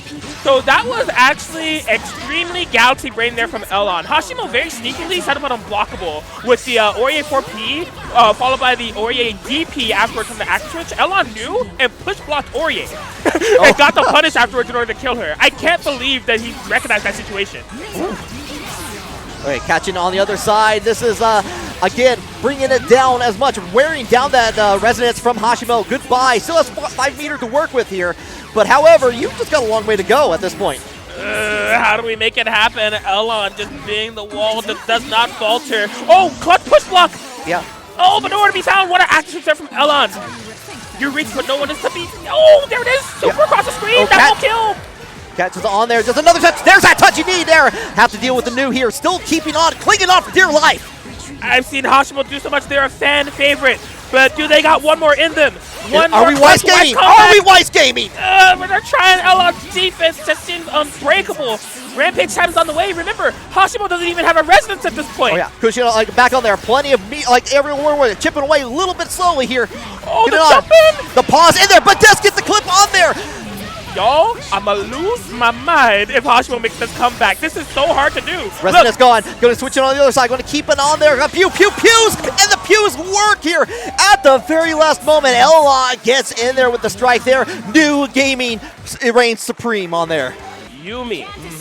And this is one of the things, if you've been following BBTAG at all, Yumi, pretty much like very good assist on most teams. And Adachi, very strong, and together, they're peanut butter and jelly. Oh yeah, absolutely. Hilariously, as prolific as this team is, the one knock that there is against it is that they haven't really won a big tournament before. Yeah, that's true. They've done the distance, but they can't go all the way. Yeah. So it would be cool to see if Monkey is the one that's able to change that history. Meanwhile, Yo-Fave Scrub on the Ragnar Ruby, tried and true for Yo-Fave Scrub. Going into the cross combo, like set up. Yeah, it's like waited out the DP and just like get the punish afterwards here. Nice little damage for Yo Fave Scrub. Yeah, pretty much with very quick significant damage that happened within the set. It took like 40 seconds to make it happen, so that like really just goes to show you how comfortable these two are around each other and like the tricks they have to pull out to open each other up. Yeah, like you said it before, like they fought a lot of they fought a lot against each other, and so they're very familiar with one another, and they're just trying to feel the work to see what they can get away with this morning at this particular day. Yeah. Okay. Ruby getting punished in the back there. Yo Fave Scrub just being an absolute truck, trying to get in by any means necessary. Monkey trying to play a keep-away game. Will activate the cross combo with that Ruby move, but getting punished on the landing. Dachi from downtown, yeah, activating the CEOtaku in here, going to switch, yeah, force out the burst, switch over to Ragna. Good little push block in there to get away and start at the distance here. Trying to get on the other side. Reject guard right back at you. Alright, solid defense. Oh, wow, the JC actually whipping, creating a sound situation for Ruby 4P. That is a strategy I have not seen Scrub implement that way before. Alright, yeah, into the cross combo we go. Oh yeah, dropped out of it, and then Monkey has an opportunity here. Goes into the aerial rave, brings down the Dachi, goes into the cross combo to get that extra little bit of damage. Trying to finish it all off the plate, and the plate will be finished. Yeah, it ended up killing for that. If there's one thing that you need to know about Monkey and this team, is that never count them out when it comes to the damage department. Like, if it's just a straight up like punish, and you don't have a burst available, this team and Monkey will find a way to kill you. And then got the clip on there with the standing B. Goes in there, goes ahead and makes sure the job is finished. Signature on the contract. Get one on the board. It's like it is Monkey 4012 getting. Or you have like everyone's very familiar and comfortable with cross combos, like getting everything out of the way. You're just trying to you're just having to deal with double damage, double trouble. Yes. Like Monkey is definitely feeling the momentum at the moment as they get these first opening sequences here on Yo Fave Scrub. Pushing to the corner. Back me up. Sends out the partner assist in there. Go there forward, gets a connection on there, but a counter just at the nick of time. Yeah, very fortunate for Yo Fave Scrub that was a trade. I think that was a potential happy birthday situation, so narrowly avoiding defeat. Okay, yeah, caught on the tail end of Ragna's attack. They're getting the DP, but, however, Yo Fave Scrub catching in with Ruby, going down and going to continue this combo. Very nice. Beautiful, yeah, gonna get the corner presence, evening up the life totals just a bit. Not a full confirmation on that combo though, so. Yikes. Ooh. Yeah, got caught on the other side, and just like they're playing pickleball, tossing this one to each other. It's like, here, Yubi, catch. Oh man, the Ruby is so low here for Scrub. Oh, that was a beautiful push block by B for Monkey. Unfortunately, did not get the full combo confirmation there. It may have been a spacing issue, but Scrub will be able to capitalize. Back into the corner we go. Nice little 7.5k damage in there. Using the reject guard twice in there to push on. A lot of resources being used for that, and you still, but seems to be worth it just to get into the corner back and get a little bit of damage. DP actually gets away with Yo Fave Scrub. Man, it says, oh, that was an amazing find there from Yo Fave Scrub, not letting that B Zio rock. So we'll be able to get the punish on the Dachi, maintains the 2v2, finds the hit, you need the super, will make contact this time. That Dachi is going down for the count. Yeah, with the addition of Ragna in there just to make sure of that. Going in, already ducking away, and you're in a cross combo, you're in a sandwich. Yumi in the middle here, activates Resonance in the middle, uses the push block to get Ruby away and save their behind there. Man, if there's one thing about Monkey that has been keeping them within this set and having the dominant lead that they do, it's the defense. Yes, actually, it's hard to say, especially when you're using that push guard with that reject guard, you're having to use your multiple levels at that time if you're doing it multiple times. So actually being able to come back like that and just hold it down on defense, been very about how to refine his Ragna. So they know each other inside out. Right, especially the tendencies, and that's been showing it working for Monkey 4012's favor here. And actually, yeah, getting the hit on the Ragna all the way to the corner we go here. Yeah, you're going to get at least one aerial rave, go for the set up the partner assist, and you're in a cross combo sandwich. Oh my gosh, good defense here from Scrub thus far, but I was going to say the rest of this is very pivotal, how much they're going to be able to maintain the Ragna. Ruby 4P coming in to save the day. Okay. Oh no, another drop here from Yo Fave Scrub. I've seen a couple of those come out. They're pretty uncharacteristic. And again, when you make mistakes against this team, the capitalization is fatal. Yeah, in fact, Monkey could have done a meter if he wanted to. Yeah, extremely fatal in this case. You only have a standing Ruby, a lot of health, but you still have to deal with the nearly full life Monkey. Oh dear, Yo Fave Scrub. Previous grand finalist of CEOtaku last year, got top 8 at CEO 2021, and your champion of Frosting Frosting on the verge of being sent out of loser's bracket within his top 8. All right, holding out like a little bit of snipes. Trying to set up the Zeodyne in there. Got sniped out of the way there. Keeping like a little bit of like a life there in there. Oh, okay, yeah, gonna be activating the resonance, nullifying that cross combo quite a bit thanks to that double side hitting DP. Oh, hold it down there. Opportunity City for YoFave Scrub here. Get a possibility, like cancel it out to finish off Adachi, and we now have a 1v1 game. Yes, absolutely. Opportunity has struck here from YoFave Scrub. A 1v1 situation, one in which, okay, no, misses the whip on there, and the miss on the throw, but fortunately was able to recover in time. But on the other side we go. Ruby Scythe comes into play. This is massive. Okay, and YoFave Scrub gonna extend this combo as long as possible, waste the resonance time. Okay, no, it is still there. Yeah, just playing safe, doesn't want to risk getting Astraled. YoFave Scrub has the life lead. We were just playing some good old-fashioned BBTAG 1v1. Nothing crazy. No partners, just straight up footsies. Yeah, Monkey has plenty of resources to work with. YoFave Scrub did just get the level 2 hit here, but us getting hit currently in going to be a significant amount of damage. Not enough to bring down, though. You're guessing for game, Scrub. You're guessing for game. EX Snowbird, another one. 3, 4, all of them used, and Cass still catches on that with the catch, like basically the baseball player, the outfielder coming in, grabbing the home run catch with that. Let's go. And escape room crossing fate is what we're told every day. Check the east side chop Julian. Starts off with the Yumi 5P. And we were talking a little bit about Izuyui's mobility options, but Chie is also quite a fast mover as well. Oh yeah, she just has great overall movement speed. That JC that she has is like really good at covering the skies and kind of creating a no-fly zone for pesky air characters like Ruby. A little bit of a happy birthday caught on the DP and near suck and a cross combo. You gotta play a Giss in the follow-up in there, and yeah, switches over to Yumi to continue enforcing the burst out from Chop Suey. Okay, Chop Suey immediately on the aggression, trying to get any type of meaningful hit here. Check the east side. Playing patient, but there it is. Teleport behind you, not the personnel. Oh yeah, pushing away here. Gonna force on that. Yeah, the aerial rave. I love that as an option for mobility, basically. Like to stop, like realizing like, oh, is he always about to come on down? I'm gonna stop you and force you to block at that point. Yes. Man, Chop has been relentless right now, trying to go for some very interesting confirmations. Unfortunately, did not have the proper timing, but that Yumi has been whittled down quite a bit. Technically, to get her out of there. There it is.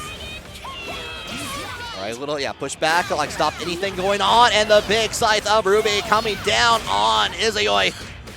Ooh, just gets hit by the 5A immediately, so Texel will be able to run away with a bit of a life lead, and most importantly, stall time so Yumi can heal more health, and will be more encouraged to call her as an assist. There she is right there.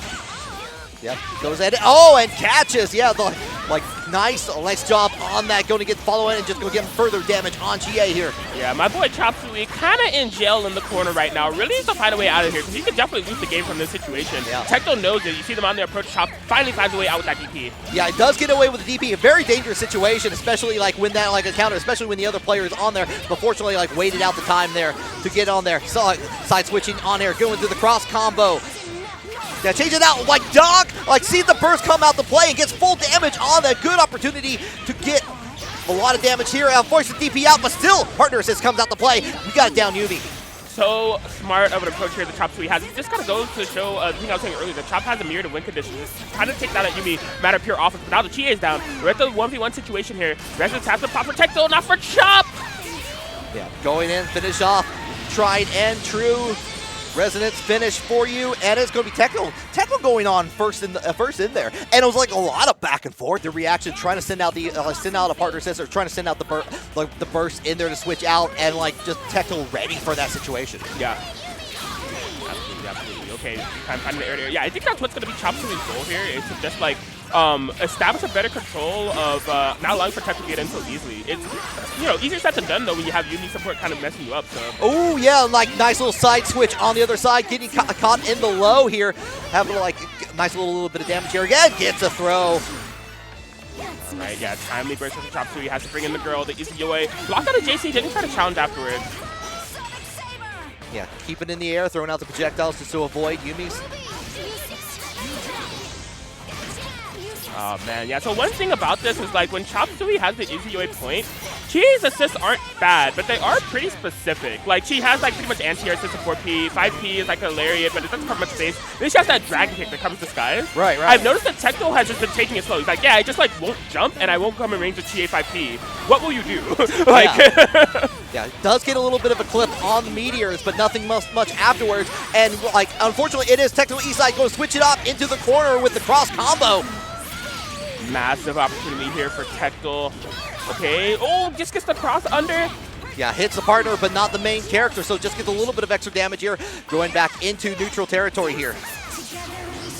Man, a no-fly zone being established here for Chop. They're trying to take to the skies. They're trying to Sonic Saber. They're trying to teleport. Still going on, too. Just like, no, you stay here. You stay here. This is where you belong. Okay, that 6P being utilized to create the forced damage situation. That's something that Tectal, or Chop can do. But Tectal finds a way out, man. He is just on top of his game right now.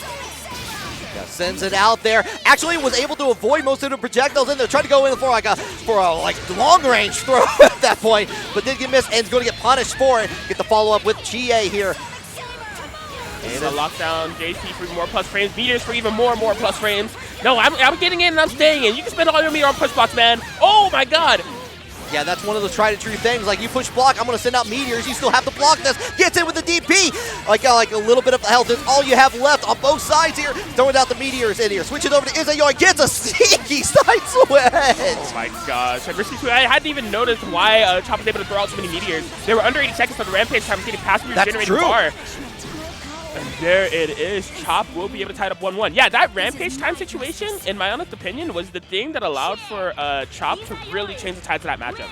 Because when you're in rampage time and you're needing that passive regenerating bar, obviously it's a Chop Suey. Let's see what we got here. Okay. Ooh, okay, just immediately clipping out of the sky here. Chop sticking with the plan.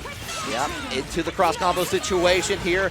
Gonna have to deal with it like on the back and forth and gets a surprise overhead. 5C baby ding dong into the corner. Yeah, that's it's been really interesting seeing the way that Chop plays the Chie game because they haven't really been doing like mix-ups with their approach per se. They're just like plus a billion and waiting for Tectal to like push block reverse. yeah, like definitely. And it's been working out quite a bit because you are setting up that situation to where it's like, oh, I'm in my condition to get the push out in there. And getting that damage back in the corner you go. Tries to go for the grab. Good tech from Tectal East side here. Still have to deal with the meteors and surprise. Look at that overhead. You can barely see it with the meteors kind of covering the hitbox there. Chop is just on a massive roll at the moment. This is a like aspect of the match we haven't seen at all. Tectal is going down early. Yeah, catches down with the low, just like finish it out nice and swiftly here. Like stuck into resonance with Ruby on that side. Has plenty of health. No, hold on. As soon as I said that, that bar is draining.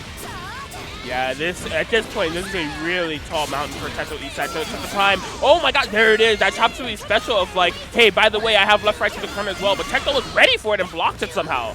Yeah, was actually able to like mitigate the damage quite a bit there. The slow projectiles in there, having to like block all three of them, but then finally gets in and finishes off a nearly full.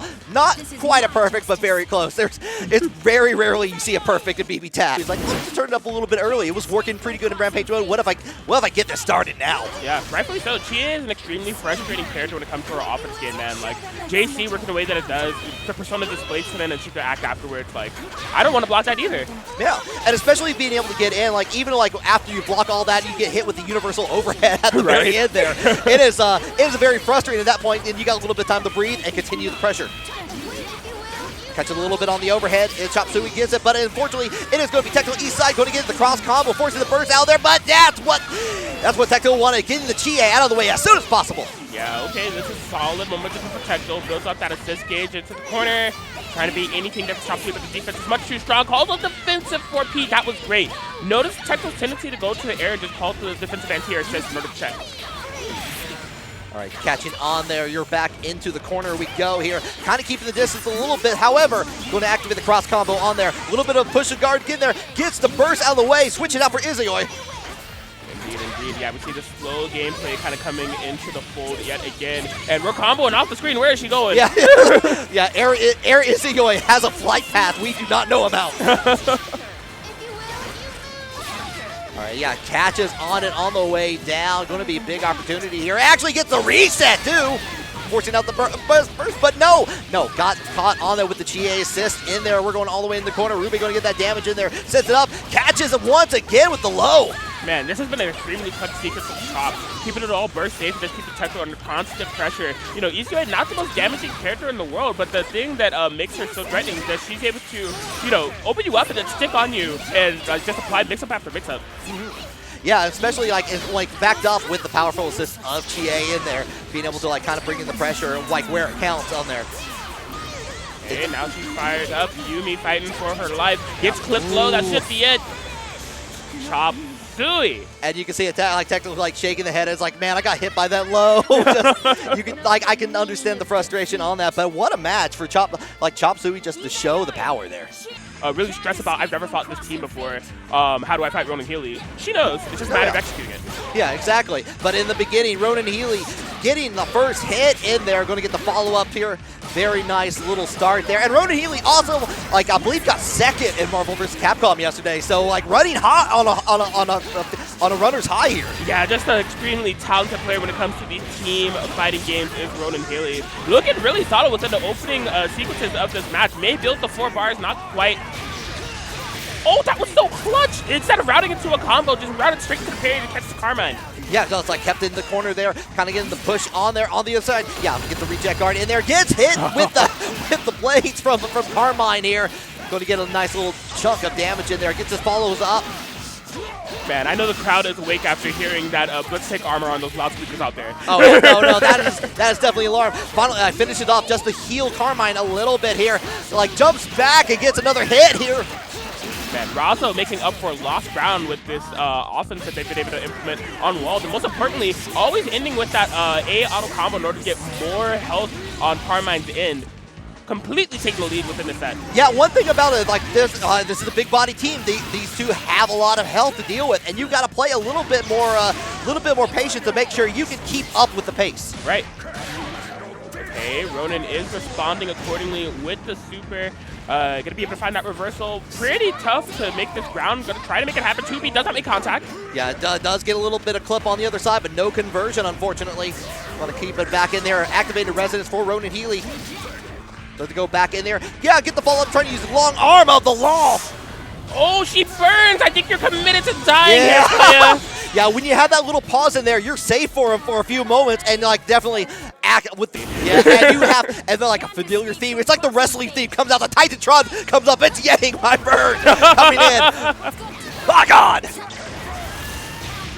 Oh my misses God. on the parry. What?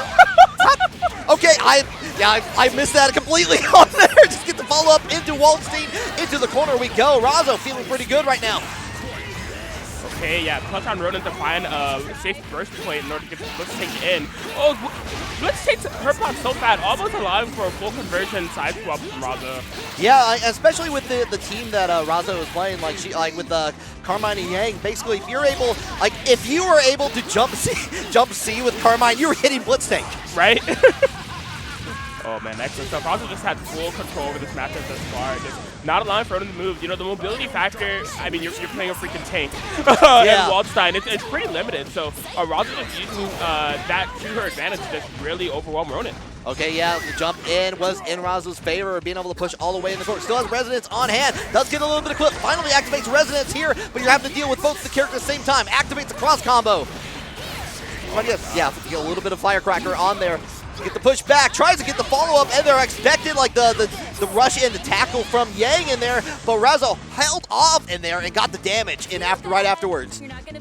Very nice, quick round from Razo. Absolutely, Razo almost was able to beat Goto with it from Japan. And oh, wow, like, okay. If there was going to be any time to pull that out, I actually think it would be for this matchup, because then you have not one, but 2 characters that could potentially escape this situation right here. Yeah, there it is, like, yeah, the partner assist in there. You're encased in Magicite, going to the Narsh Cave here, getting the follow-up, all the way down we go. Oh, this is so rough, man. Again with it.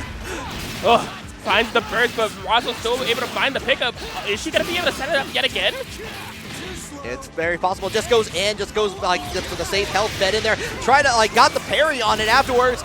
Oh, it just went for it. Like Ronan tried to go for the unblockable jump C in there and just goes for the super on price, but firing required with the firing laser just to get out of the situation there. Absolutely, even things up 5A anti-air of all things will be going in Razo's favor. 3 bars on deck, so they could threaten to kill on this Waldstein if she so chooses. Seems like bunches of punches are coming your way. One for the road. Yeah. down, and you're back to Blitz Tank in there. Like Resonance, just a level 1, unfortunately, at that. So you're going to have to work with what you deal with. It can happen. Gets to the parry in a good condition into the corner there, but does get clipped on it. Yeah, it might have been just a mistimed situation there. And Razo will be able to get to 3-0 victory over Ronan Hilly and persist on within this loser's bracket. Yeah, like good showing from Razo. Ronan, like we said before. Here we go. I don't know. I feel like we're either in for the long haul, Elon's going to get that slow-paced gameplay started, or we just may be in for a murdering spree. So we're trying to able to capitalize on his mistakes. Okay, early on, kind of keeping the distance in there, getting the clips on there where it counts in there, but New is the first one to get the first major amount of damage there. Lockdown with the 606P. Oh, what a clutch air-to-air of all things from New against Yumi. That's pretty risky to do, honestly. Exactly, yeah. Okay, getting the follow-up, and those this seems to be on play the long-range game. Do not let Susanoo especially get in. Yeah. One thing I immediately want to call out as far as this match is pertained. So one thing about Elon's team that is very, very good is that both of his characters have full screen capabilities on normal. Right. What that means is that if you're in a full screen neutral game against Elon, you can't really call assist freely. They're just going to get punished with click of buttons. Right. You're going to have to kind of move in, and Zero Shadowblood there's options of mobility in there to kind of get closer in there. Susanoo has like the car movement in there to go in forward. Yumi has aerial rave in there. However, so far this is working exceptionally for Elon. Yeah, absolutely. So with Elon having that type of playstyle available, you see the Yumi goes down. Zero Shadowblood only has level 2 resonance. They haven't been able to mini partner actions at all. Zero Shadowblood's neutral can be pretty assist reliant. You know, he wants to get it with Susanoo and use those Yumi 6Ps to supplement the offense. He wants to fly with Yumi and call Susanoo 6P as a bullet on the ground in order to lock you down. He can't do any of that. He almost got perfected. At the very beginning of the game, was just cranking out damage and being very effective. So understandable on the switch over, but that's you do have a little bit of movement options with Yang there, be able to kind of switch over here, but you're still having to deal with the long range of Elon. Yeah. So one thing about this is I just personally have no idea how practiced Zero Shadowblood is on this team. I've seen them pull it out in the tournament before. You know, this is a completely unknown, but usually it's that Susanoo Yumi that they've really made their name with is what they usually spin towards. And they have to be on top of their game if they're going to be able to take out Elon. Although, the top is a common, Elon has a game plan for it. Oh, yes.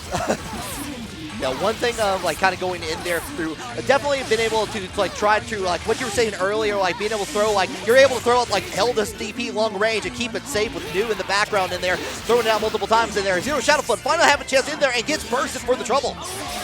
Oh my gosh, Elon's going uncharacteristically super offensive with the 5C DP old school 2018 strats. Zero Shadowblood not falling for it though. Yep. Okay, gets out of the cross combo, but you still have to deal with reject guard on the main character, on Yang here. Gets the follow up, and you get caught in the crystal. That was so clutch there from Zero Shadowblood. Just, dialing in a super that was going to make contact with Elon, no matter what he did, based off that situation at hand. Okay. Get the switch on over, gets on that, but unfortunately misses on that again. This time, misses on an opportunity city for Elon. That was very clutch for Elon to pump the brakes. You know, that 5DB does pull the opponent forward, so you can set up time situations for full screen. Zero Shadowblood knew that, didn't want to get mixed, but Elon just baited out the reversal. Again, gets hit with the overhead, but does get switch. No! I burn here. Get an opportunity to kind of held it down. Yeah, I got mixed up on the meter there. I thought Zero Shadowblood had 2 bars, so I thought that New was as good as dead, but no. We'll be able to fight on. Is that going to be a punish? Yes. Oh, yeah, gets a good first out just in time there. Side switch with Carmine, but gets DP'd out of the way. Man, if you're Zero Shadowblood, you do not want this to go into a 2-0 territory. Oh, man, and taking the plunge. Oh, wait, so Carmine doesn't go down. There's still a chance. You need to maintain this 2v2. Yeah, jumps on the other side here. You have to deal with the cross combo, though. Just holding it down, just kind of keeping up those resources. Has plenty to work with. Unfortunately, Carmine is down. Oh my gosh, masterclass play here from Elon. So the Rampage time is activated. Honestly, I keep it Zero Shadowblood. Oh, okay. Did not make full contact with the full screen New combo. Yeah, Elon's not going to commit much at all. Yeah, activates on the resonance there. Going into the cross combo. Yeah, that's going to be dead with CP out in the distance. Zero Shadowblood looking for answers, none to be found. I've been talking to players as well, because I've been noticing Elon's in-person mannerisms when it comes to these sets. Every set that Elon has been playing, he's been popping off. In pools, he won his round 1 match and he popped off. Yeah. It was a 3-0, but he's just I think he's really focused and determined to really get the W here and just kind of feeling the pressure, you know? Yeah, no, if you can't get excited for yourself, who can you be excited for at that point? So. Right? So we're already in there, like, yeah, going to continue down, like hunting down with the new. On the other side we go, and you get this long range, just like the big sub sandwich of a like cross combo. Dude, Elon is something else, man. Zero Shadow Blood just can't seem to get anything started. The runaway game is in play. Back up against the wall. I surf forward out of there. Okay, once again, getting clipped down there, and yeah, going like gets to push into the corner in a very dangerous situation. Yeah, finishes off with the cross ray to get Hilda, get that extra little like boost of damage in there. Okay, time to cross up to the massive opportunity for Zero Shadow Blood. The first significant point of hit points that they've been able to implement on Hilda. The burst is there. Needs to really do anything that they can with this situation that they found. The Yumi 6P saved the day. Yeah, Yumi assist goes into Frozen, giving an opportunity for Susanoo for Zero Shadow Blood to get this plenty of like damage into the corner there. Tries to go for a reset, gets pushed out of the way. Oh my gosh, they're falling overhead. There's 4 bars on deck. It keeps it burst safe. That was genius there from Elon. Didn't really have a point to kill Susanoo safely, so just made sure that they had an assist called to where in case Zero Shadow Blood bursted, it would be punished no matter what. Right, yeah. It's like definitely kind of keeping the options in the favor, like keeping all your cards close to your hands. And I think that might be it, that full screen active switch. It is Elon getting the 3-0 victory over Zero Shadow Blood and will persist on through the loser's run. And ride. Can't escape from crossing fate. Here we go, game 1 underway. All right, immediate with the put the push guard into the cross combo. Getting on the other end, like trying to keep in the air. Razo keeping up, but it gets clipped by Ragna. Yeah, they got front top here, trying to. Oh, I thought that was gonna be a sound situation. We focused on Razo to block on the same side. Okay, gets a little bit of a clip, but it, like still just kind of keeping down, like making sure that the Carmine stays down here, but gets the follow up in here. Yo Fame Scrub working on a perfect so far. Man, yeah, it's usually the Yang Carmine that have rounds like this, which is fully dominant and one-sided. The Yo Fame Scrub saying, anything you can do, I can do better. Look at me go. Yeah. And this is one of those teams, especially when you have Ruby in the party, like with those those big normals in the air, getting the follow-up in there, especially with like Ragna being able to like, kind of convert from like some of the mobility. But and then again, you got Razo being able to like just throw out that super at any time. Yeah. There was a pretty significant turning point within this set when Yo Fame Scrub went for a fuzzy situation, but Razo was familiar with the setup and they actually blocked the assist crouches. So she wasn't susceptible to that, and that escape allowed for her to get that full sequence on Ruby. Okay. Yeah, gets in with the overhead. Carmine is down here. Yeah, goes up and go immediately into burn because this is where the damage is here. Yeah, she burns, but can she find the hit? I mean, anything that she is able to find. Whoa, no.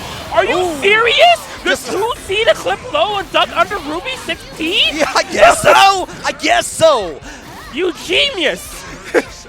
Yeah, switching over, kind of keeping the safe option here. Get on the other side. Yeah, gets touched on that. But unfortunately, the partner coming out to play. You're going to get full damage in there, but it is Ruby in favor on Yo Fame Scrub. Goes in, gets in with the low for it, going all the way into the corner here.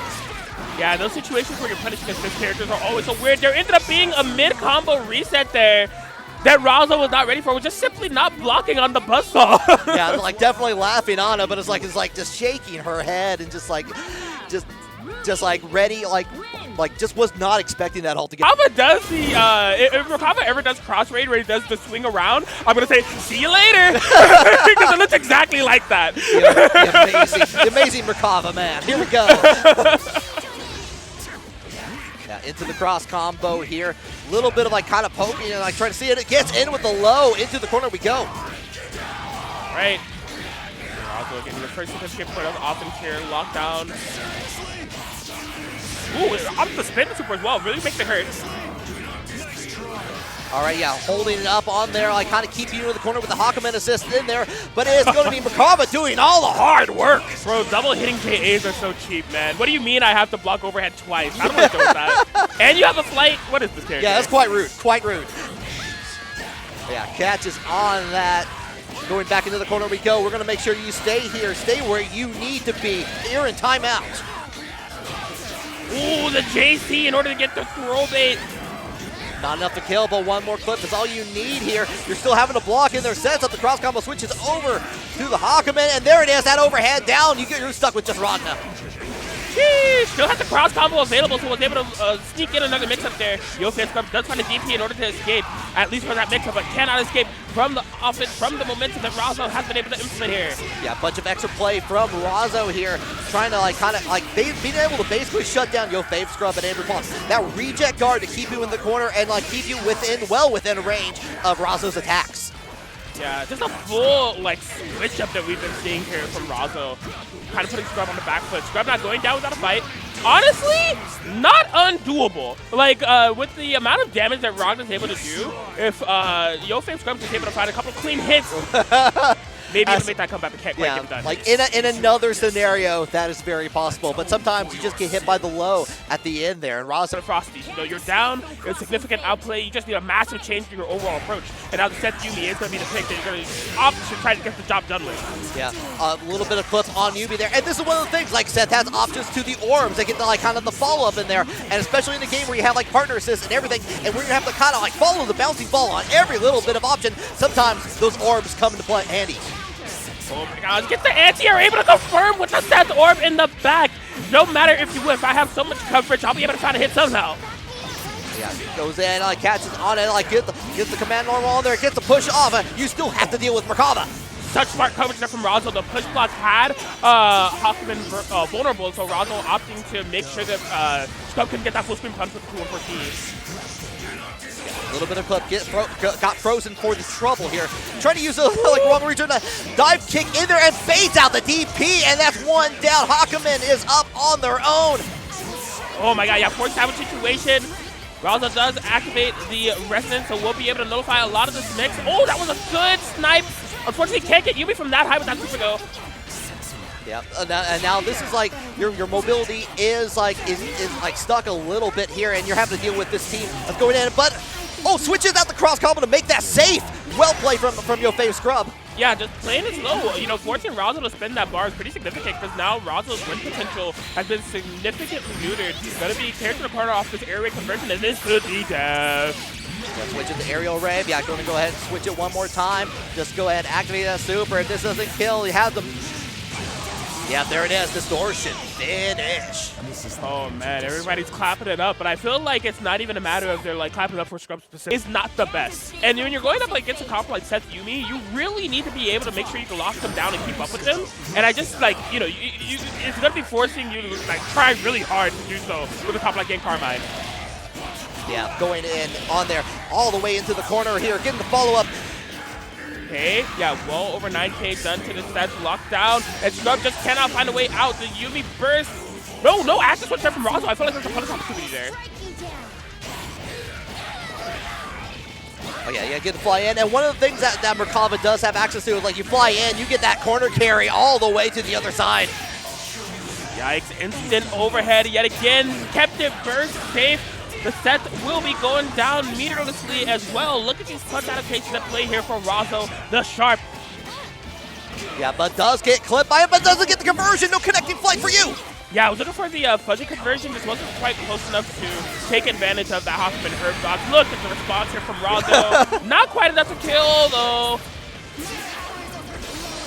Activate to Resonance in here, trying to get a little bit of that, you're going slowly. It's only level 2 Resonance, so you're not going to get nearly as much health as you want to.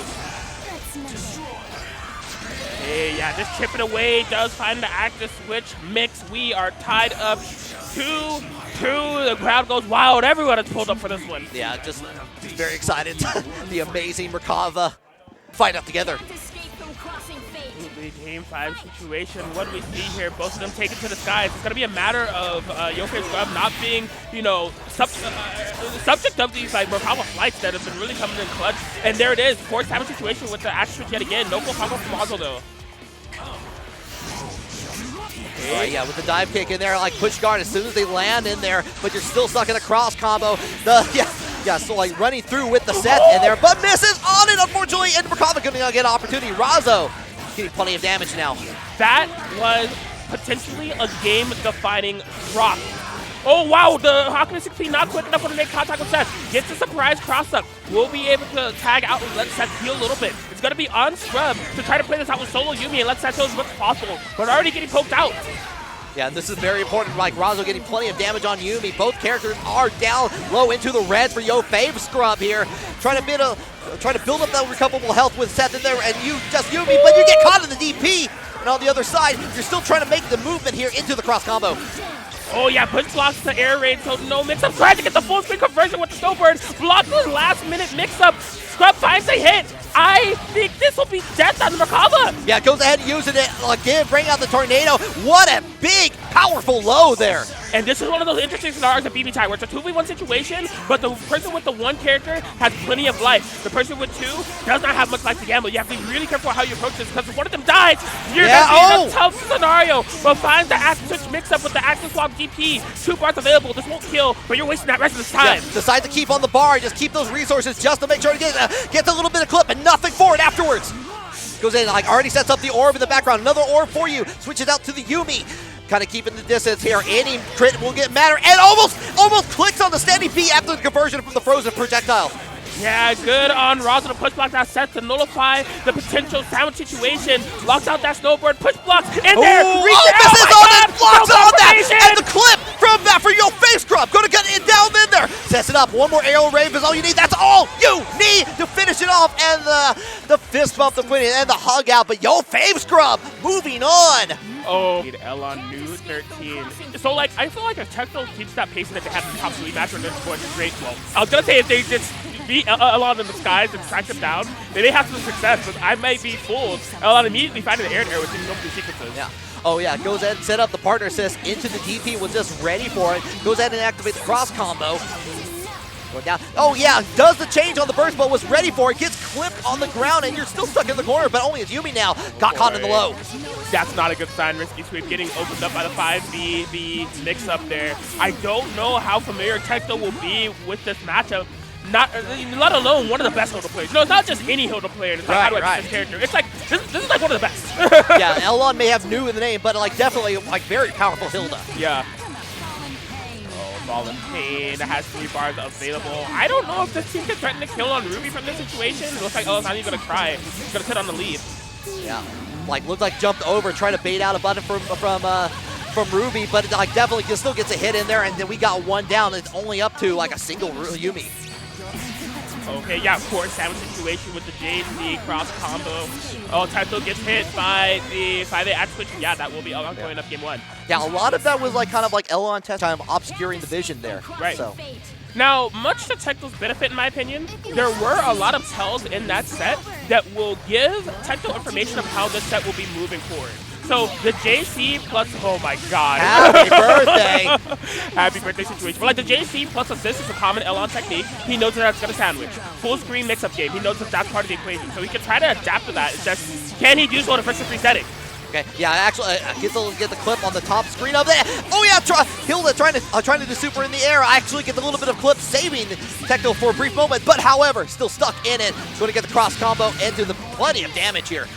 Yeah, Elon just hitting on that significant life lead. You know it's bad when there's only 40 seconds on the clock. Elon almost has full life lead, and you're over there on the other side of the screen fighting for your life. Yeah, it's like I'm just trying to get all the way through here, and like Elon just play the game, like play leapfrog all the way through, and we're getting the big sub combos.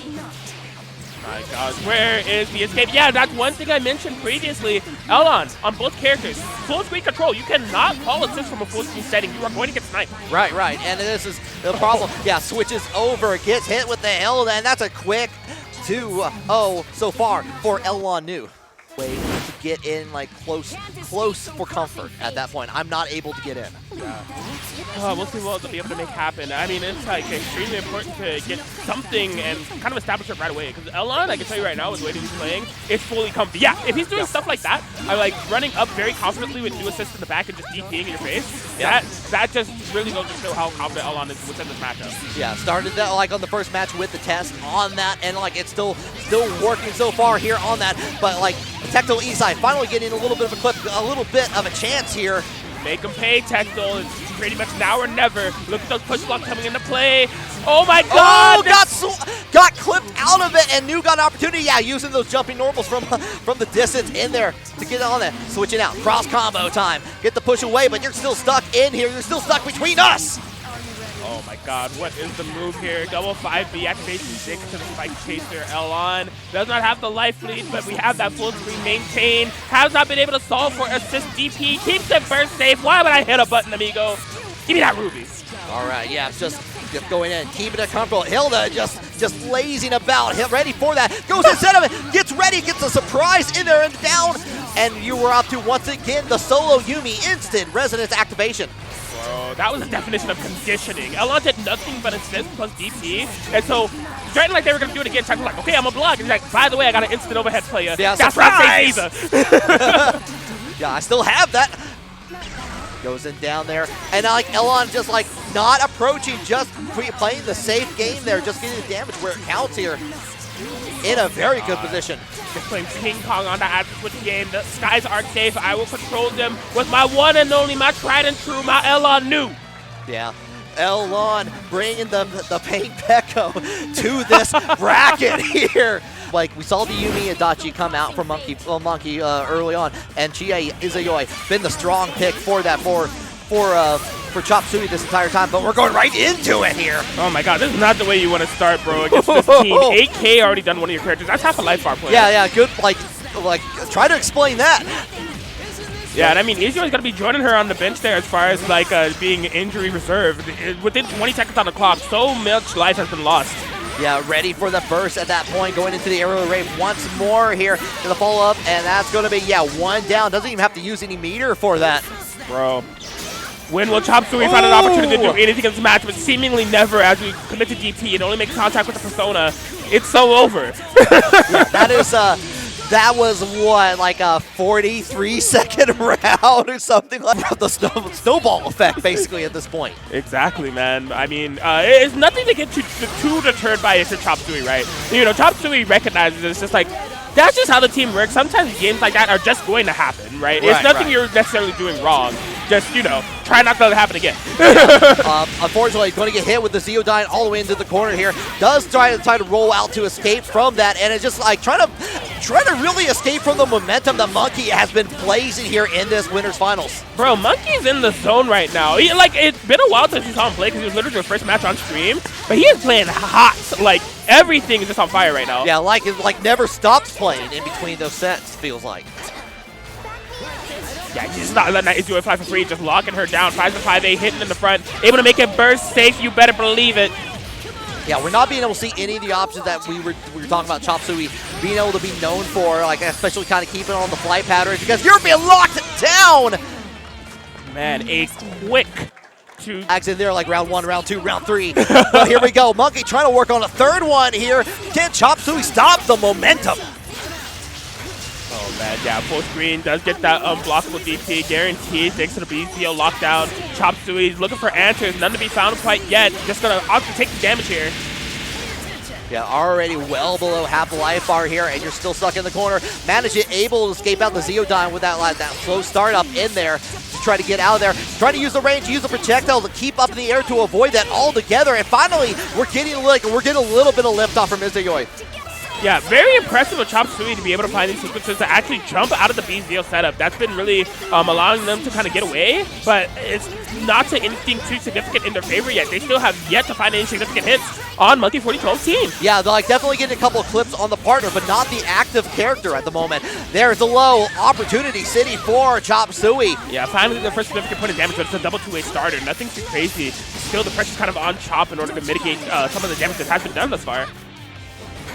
Okay, yeah, kind of keeping the range in here. Monkey, like, this is the first time, like, Monkey's had to slow down a little bit here, but like, Yuumi has, like, those long-distance normals that can get in there. And the problem is, Chop Suey's, like, once they have lifted off, they have barely touched the ground. Oh, okay, yeah, ended up going for the active swap on the Izuyo there. Was afraid to, Monkey might commit to some type of DP. Oh, that is a cheeky one right there. The air super with the DP in order to cross up. Yeah, using the DP, gets out of the corner, but at what cost? The loss of Adachi. All right, Chop Suey rewarded for the patient gameplay, finally showing that Monkey is indeed human. They do have faults. They can be taken down. The 3-0 victory is not imminent, but they haven't finished the job quite yet. The Yuumi is still alive. This could potentially be it. Yeah, get the follow-up. Just goes in for the cross raid afterwards just to make sure the job is finished, and we got ourselves a game. But Monkey, I still think could potentially run away with one of those type of Yumi rounds. Oh, happy birthday starter! Like a big happy birthday in there. Got plenty of damage on there. Already into the cross combo, keeping up that pace in there. Chop Suey is like looking like I can do that too. Check it out here. Continues with the reset on Chie in the corner. Crowd going a little bit wild over that. What the hell happened? Yeah, it was like, like landed on the ground and got in, like caught in clip with the jumping overhead. Gets another one in here. Spring down the fist of God. Adachi's on the board only. Oh my God, he just did the DP straight off of the incoming. No fear. 2B anti-air from... I can't believe that worked. Adachi's 2B anti-air is not good. Like, managed to actually make it work there. Just get the follow-up in here. Still has about 7 seconds of resonance left on there. Goes ahead to activate his Zeodine. Keep you up in the air. Unfortunately, meatballs come down from the sky. Just gets a little bit of a clip, and now it's just as fast as it was Tuesday. Yeah. And then 2 minutes later, he's like, I got this. Yeah, like, nope. I readjusted, reticulated that spline. Going in already in the air here. Gets caught with the Yumi, though. Enough time for Zeodine to come into play. I covered that ground, kind of keep it obscure a little bit. Into the cross combo we go. Okay, locked down within the corner here. Gets opened up low. Immediately going to the super. Wants to cash out. Unburstable damage. Yeah, goes and sets it up again. Gets it on there. Okay, tag in. Chie trying to stop the bleeding. Trying to really get anything started. Find any points of momentum that they had with these past 2 games. We'll be able to do it with the TRM check. Yeah, gets it on there. Very nice like tick throw earlier on that. It's like, get out. Get the DP out of the way to get out of the corner. Oh my gosh, Chop Suey is starting to find these hits, and I would say they're starting to add up. Back to this corner, this is what spelled trouble for Monkey before, recognizing that the DP out. Yeah, managed to get it out, like recognizing it on the low there. Kind of getting the follow-up, trying to switch over onto like nice active switch on there to switch over a minute, but doesn't get as much of a hit as possible on that, and you're still stuck in the corner against this Yumi. Okay, here comes Monkey trying to lock down that Chie. Recognize that she's low on life. Chop Suey gets out of there scot-free. Rampage time could potentially happen in this match. It depends on if anyone's able to get a significant opening. 80 seconds right around the corner. Monkey relying on a lot of projectiles. Started with the early snipes, goes into the Zeodine afterwards here, and now Yumi for air pressure, actually able to stop it out there, but gets the, like, Izayoi gonna get in there. That was crazy. Intentionally air blocked the AZO and then found the out the air punish. Trying to keep it all burst safe, but Monkey will not budge. But that does not mean that Chop Suey will stop the pressure. You don't want to burst, I'll continue the offense. Yeah, now big damage chance in here. Monkey slowly being whittled down. Getting down there. You still stuck dealing with the meteorites here. Going in. Like, I like what Chop Suey's trying to do there. Get stuck in there, like locking down with other. Finally forcing Monkey to use the DP on the other side into a cross combo. Grapple situation. Oh my God, yeah, the cross combo is still active for Monkey. The Adachi 6B call, not quick enough to punish the Chie Meteor Slam. We are at Rampage time. We're at 2v2. Anyone can die at any potential moment. All the characters are low. Keep it up in the air, using the DP, but not too far away. And that's going to be a dead Adachi. Only Yumi going to probably go into like level 4 resonance here. Kind of keeping it for that. Use it at the ram into the cross combo. Instant reaction from Chop Suey.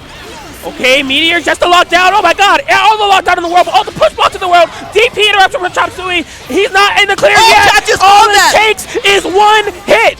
Yeah, it's going in there and like a Chie with resonance. Hey, gets go! Goes in from low, gets into the corner, goes ahead and activates the meatballs, activates resonance while up there, making it safe.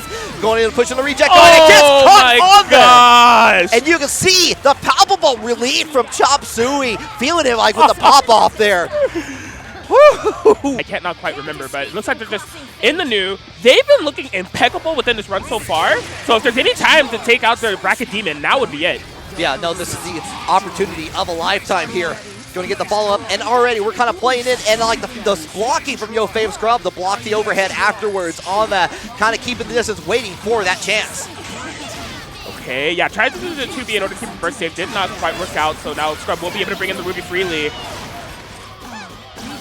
All right, yeah, reject guard instantly. Yeah, was able to make that like as short as possible in there. Still get in with the grab afterwards here.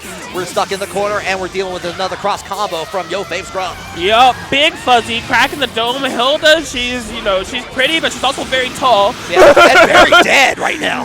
Yeah, not gonna be able to get out of that fuzzy situation. This is massive for Yo Fame Scrub, isolating the new 13. She isn't the worst comeback character in the world, but it's heavily resonance reliant. You see the resonance being activated now. You're going to be able to chip down Ragna quite a bit, but you still need to find an opening hit. Gets the instant overhead. Oh my god, there's a chance! Very, very critical territory there. Going in, following now, throws out the push guard. And does get that clip on Ruby on you. So like Elon knew getting in there, follow with having to activate resonance to make that safe and be able to block afterwards. Oh my god, Elon is completely depleted on resources. 0 bars on Elon's end. You know, you have the full life bar, but I'm not gonna hold you. Like Elon needs like 4 hits to win this. That's one of them. Yeah, that's like, and like you definitely once you're in, you're like you see that going up 35 hits right there for a 6.8K. Not too shabby for a 1v1. Yes. So YoFame Scrub trying to work their way in. Elon's out with the backup against the wall. YoFame Scrub says now's the time to strike. There's nowhere to run. Yeah, Cal does get the follow-up, goes ahead and spends a little bit of that cash in there to nearly even it out here. Gonna get the pushback. Yeah, and just a little bit of a clip from Elon. I don't. No, she can't kill here. Oh, yes, no, she can. Yes, she can. Oh my gosh, Elon. Ace in here, going up 1 as we go into this Hell semifinals. Yeah, and let it not go without notice. That was an extremely clutch 1v2 from Elon. Yeah. Like, new 13, being able to outplay a 1v2 is like not a very common thing that you see in nowadays BBTAG. So just really showing the promise that he has with the character. Yeah, into the cross combo we go. Goes ahead and sets up the ground spikes in there. Hilda going to take it from here, passes the baton. Oh, there it is. 5BB mixing up with the low, finds the throw, has 2 bars available. You didn't snap? I can't believe that Elon didn't do the super, but it ends up working out. Nope, just like looked like it was just trying to like wait out or like maybe just like on the input there. But try to switch over to the other side. YoFame Scrub ready for it. Are we gonna get one of those Ragnar rounds where it's like, dang, YoFame Scrub is in so much trouble? It's like a gimmick that happens when you see the superhero in trouble. But you're just like, oh man, how will YoFame Scrub find out from this? And then all of a sudden just activates the Super Saiyan mode and makes it happen with that resonance activation. Yeah, tune in next episode of BBTAG. We're finding that round right now. Actually gets a little bit of a clip, but nothing else afterwards, unfortunately here. Does get the cross combo. Trying to set it up there, and you got to deal with all like the extra range that new 13 has. Yeah, this is rough. Okay, so YoFame Scrub's massive win condition in the form of Ragnar Resonance has been completely nullified. Already getting hit on the incoming here. The opportunities for comebacks are getting... It's done. He's dead. Yep, there it is. Yeah, pokey poke. Oh, man. YoFame Scrub goes down 2 games now as Elon is up 2-0. Those big buttons that can kind of reach out there, like I said, like slices out the projectiles, being able to kind of get in. The problem is, Hawkman, you got to get a little bit of setup, but you got to have that extra little bit of time with it. Right. Are you scared? I think the answer is no. Yeah, Elon is like sitting pretty right now. Yeah. Into the cross combo we go, and again with the just a slight overhead. Another one for you, and just going for the grab. YoFame Scrub ready for it though. Yeah, impressive. Oh, out the air with my, JA that just happens to hit like half the screen. Yeah, catches on it, gets the counter out to play. Oh, yep, yeah, just having access to that DP, so if Elon does the 5BB, he can get rid of the high-low mix. Yep. Okay, yeah, like kind of keeping up. Yeah, it's such a risky way to play, though. It's just like, you see Elon has already been able to bait a couple of those DPs, not making it quite so much, but the ideology is there. Yeah, you do trade a little bit of mobility with Hawkman in there, and like you see YoFame Scrub trying to get in, and Hilda just going in for the jumping attacks in there, following, but finally get the opportunity there, but not a whole lot. Tried to go in with the Carmine jumping C, no can do. Yeah, just could not optimize enough given the situation at hand. Had the ideology to get the air-to-air, had to get the hang time enough in order to avoid the spike chaser, but couldn't get a landing, and now Elon capitalizing immensely. Scrub forced to burst. Yeah, looking for the overhead there, could not quite find it. Yeah, push guard coming into play very, very powerfully on Elon's side here. Just being able to, and you're stuck in a position where you're trying to get in, and what can you do at this point? Yeah, he sends out, does get a little bit of damage with the instant burst, and you're back to square one, but does get the other hit afterwards on this. Oh no, there was no combo though. No, you needed that, bro. There's a significant reason why. So this won't kill, but the Rampage time is going to be activated. You do not want Hilda to have Rampage time available. It's just like this team gets kind of hypercharged in that scenario. Goes for the super, wants to avoid that type of situation, but the Carmine is dead. Yeah, like at the cost of the down Carmine there. Just goes in, get the follow-up in here. At a big chance here. Does have super, probably not going to kill with the scaling down here. Oh, it does! Never mind! Does it? Elon is able to get the 3-0 victory over YoFame Scrub. That has to feel amazing to be able to do so at this stage. They're having the losers run of a lifetime at the moment here, but I've noticed that as the It's one of those things where, like, you know, Jin has the ice projectiles in there, has like some extremely fast like supers that can like come out at a moment's notice, and then, like, especially with the ice card there as well. Alright, getting a little bit of damage, get the follow up, a little bit of a happy birthday on that DP. All right, yeah, push blocking. That Hilda, you could go straight into the punish. Jumps right over her. There's no DP that can make contact with me. Monkey making quick work of that Hilda. Yeah, so far looking like the right decision in there about New, not deterred. Gets in with the low, catches on the low, but no conversion. All right, 6P catching behind the back. Yeah, as I said, we haven't even seen an unblockable coming to formation because just on the surface, there's a very functional team. And Monkey, definitely one of the best Jin players that we have within the North American setting. They are quite prominent with this character. It was one of their first mains. Oh, really? Okay. Yeah. Going in. Yeah, catches on the grab in here. Susanoo coming in to finish the job, and that's like what we received previously, like the first couple minutes apparent within Korea, Asia, and all. Let's see if he's ready for this. Yeah, already like kind of feeling like comfortable sitting out afterwards on here, but we got like all 4 characters on the screen at the same time here. Oh, good block on the cross under there. Monkey well aware of that defensive scenario and just trying to lock down this news. So 6Ps coming out of swinging, able to get the full pickup courtesy of that Jin active switch. All right, yeah, like switching out, like changing out for the Jin here. Getting a little bit of a hit there, but you're stuck in the sandwich. Side switching, trying to make you guess on here, but the impeccable blocking from Monkey 4012.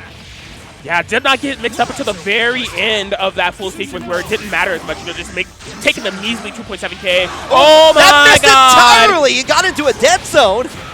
You're in trouble. You're in trouble. Gonna be able to find the knockdown. Are we gonna set up shop, Monkey 4012? You better believe it. Unblockable. It's burst safe, but the 6P messes up the hit stun on the new punish. Oh yeah, yeah, gets the push on there, like New getting a little bit of a punish on there. Oh my God, sniping out! What do you think this is, bro? I still control the screen. Don't call me. Yeah, like don't worry about it. I got both of you. You are in good hands. Oh my God, yeah, gonna not even go for it. That was genius. Knew that they couldn't kill, so just opted to get a side swap reset and knock off the Jin from a full screen mix up. All right, yeah, going to switch, like cheeky little grab, a good tech on that for Monkey. Oh, it was still active. I think Monkey thought that button whiffed. Uh-oh. Yeah, got the follow-up in here. You were, like, despite the fact you're in resonance, you're trying to build it up there. Elon recovering just in time to make it 1-1. For incoming is a different animation. And because they have such varied hitboxes, such varied animations, some things just don't work universally. It seems like that's one situation in case in point that Monkey can capitalize on. Normally he would be able to. Okay. Early on, getting a couple hits early on and getting the switch out to the New for Elon. Oh my God, look at Elon's movement all of a sudden. Recognize when they're getting too close to the corner, it's just finding a way to immediately escape without New. And forcing it into an offensive situation in the process as well. Yeah, a lot of it has been like in the favor of using New to kind of get switch up and like trying to switch up where the character is just to kind of keep Monkey continuing to guess. Yeah. This is slowly but surely getting a little bit more rough. I'm not going to lie, if Elon's going to be able to take it at this pace, I feel like Monkey may go for the character swap because on paper, I don't feel like this is a very good character matchup, right? Susanoo trying to work their way in with the support potential of Jin on a screen control comp like this. It's not on paper great, but Monkey's not going for that. Monkey's going for the win condition. Monkey's going believing in the neutral to make it happen, but it's just so hard. Yeah, unfortunately, like lost Jin in the process there. It still has like activated resonance on there, but you're still stuck in the Hilda loop. You're going to get those pokes in, those acupuncture session happening here. Get the follow-up, and that's it. Going 2-1. Yeah, sticking a bunch of needles within you and just saving the biggest one chin. The momentum is riding high. They want that Ultima final. Can they seize it? Already, immediately, both characters getting into the cross-up in there. Gets a little bit of clip, but actually was able to escape in there. Summing out the New. Getting caught a little bit like with the clip there. Getting the follow-up. Oh my gosh, full screen confirmations for 5K. Don't mind if I do. What do you do about that? All right, yeah, like kind of we're keeping the Ruby locked down until they're not. Got in with the super in there. A little bit of a chance on here afterwards in here. Switch it up. Got in. Yep, guaranteed iron block there from Monkey. Trying to work their way in slowly but surely against this full screen presence. Oh my God, he's so sick. Knew the Adachi was coming and just dashed through in order to not get locked down. Oh yeah. Meanwhile, going in here, Monkey trying to get it. Elon tried to go for the grab and is going to pay for it dearly here. Plenty of grab and right back at you. I got a grab too. Check it out. Yeah, Elon pretty much had to burst in order to maintain their 2v2 here up against Monkey. It's more important to have 2 characters rather than losing one, so it'll sacrifice a little bit of Hilda life, but you still have to be able to get out of the corner. Yeah, does get the hit and tries to confirm it with the cross combo, but no can do here. But you were stuck in the middle air, and you have all the time in the world to get that punish in. Yeah, so Elon kind of, you know, casting it for all that it's worth here. Takes it to the skies. Oh my God, Monkey just went for the hard read. Yeah, just trying to go for it again. This time it works here, and like it is up to just a single new with a little bit of resonance here and a dream. Okay, yeah, gonna be going for the super resistance activation, and now the chip is going to be in play. Monkey doesn't have any bar to like super out or anything, but does have a DP. Yeah. And maybe out of meter, but not out of options. Yeah, the cross play in here and trying to like burn down the resonance timer just a little bit here. Goes in and activates it on the reject. You still active, trying to go in there. Actually gets a hit on there. Oh my gosh, this could happen. Does he got one more in him? Oh no, the big Adachi JP will be able to seal it out. We are tied up 2-2. Yeah, so you were saying like earlier, like, does it have it in him? Not yet. We are going all the way just as I like. Letting the intros rock here, going into the potential final, like the actual final match for this Hell's Finals. Going in here and already getting started with a good little start from Hilda. Oh my gosh, snipe away, does find the throw. Monkey, oh, with the BZO on the side, just one-stop lockdown. Yeah, a little bit of push guard there, kind of getting on that, but nothing much afterwards here. Get a nice touch from Ruby for Monkey. Yeah, the happy birthday pushback just made that really hard for Monkey to confirm, but there's a couple of resets in there that actually did quite a bit of damage to Hilda. Oh my gosh, had a new assist was still active, so sniping out that Adachi from all the way back there. Yeah. Look at the movement from Elon. Yeah, using the new movement. Does get the clip on Adachi. Not going to be a whole lot of damage in here. Like at the time, we're going to have to go force into the reset here. Oh, was still able to confirm that from a near full screen distance. Elon is like running away with the life lead by just these little measly interactions, like 2K here, 3K here. Oh no, that's gonna be a punish, dude. Yeah, looked like trying to do the switch sides in there. Oh, they're punish right back at ya. Oh boy. All right, all the meters spent on push blocks here for Elon. Was able to get that throw tech. Yeah, locks down. Did not get the full confirmation though. Oh no, coming to the DP. Monkey's Ruby's going down. Yeah, like switched out in there, and like, yeah, you're stuck with the solo Adachi into instant resonance. Try to get in there with like a quick Zeo snipe, but no can do. Man, recall, as I've been saying time and time again, Adachi in a 2v1 game, not the best. He finds the air-to-air out of nowhere. The Hilda's going down. It's Adachi versus New. Yeah, goes in there. I like it. Like, Elon delayed it just enough to like not even worry about the Zeo dying in there at the point, but does get the clip in. Big chance here. Goes ahead, activates the like the resonance in a safe manner. Yeah, that was the play. Didn't even go for damage. Just wanted to get that resonance. Elon has done it. 3-2 victory, headed to that Ultima Finals. The loser's run was not for nothing. I came here with a mission thousands of miles away to get the W. Yeah, in this bracket. All right, but here we go. Instant, like both opponents in the air here. Trying to get a good feeling here, but it is Elon going to get the first hit with the new there. Oh yeah, you can expect a massive amount of hang time on both sides in the set, right? They're both going to be taking the air for multiple reasons, whether it be to match each other or to get some of their game plans started. Yep, I love that. Like Elon early on, just establishing dominance in there, like just kind of trying to keep as much lockdown as possible, using the push guard, push back in here, kind of keeping down with the air-to-air blaze in there, and it's still like keeping control in there. Oh, 5C is what opened up Chop Suey at a time like this. Marvelous. Go ahead, get the grab in there. On the other side we go. Cross combo time. Going to get plenty of damage. Like, Izayoi got that damage. It's time for Chie's turn now. Elon so sneaky. He already had the hit with the cross combo scenario, but just sets up the sandwich with New to get a reset. Yeah, go ahead, set up the meteorites, approach in closer in here, but already New in the air, into the cross combo once again we go here, trying to go for the counter berry, and like too late, unfortunately the active character switch on there, got an opportunity for Elon to get more damage. Oh my god, yeah, Chop Suey has just been trying to find any significant points of turnaround, any significant points of momentum, any chance to really play the game here, but nothing has been going in their favor at all. Here comes Elon, taking down that Izayoi.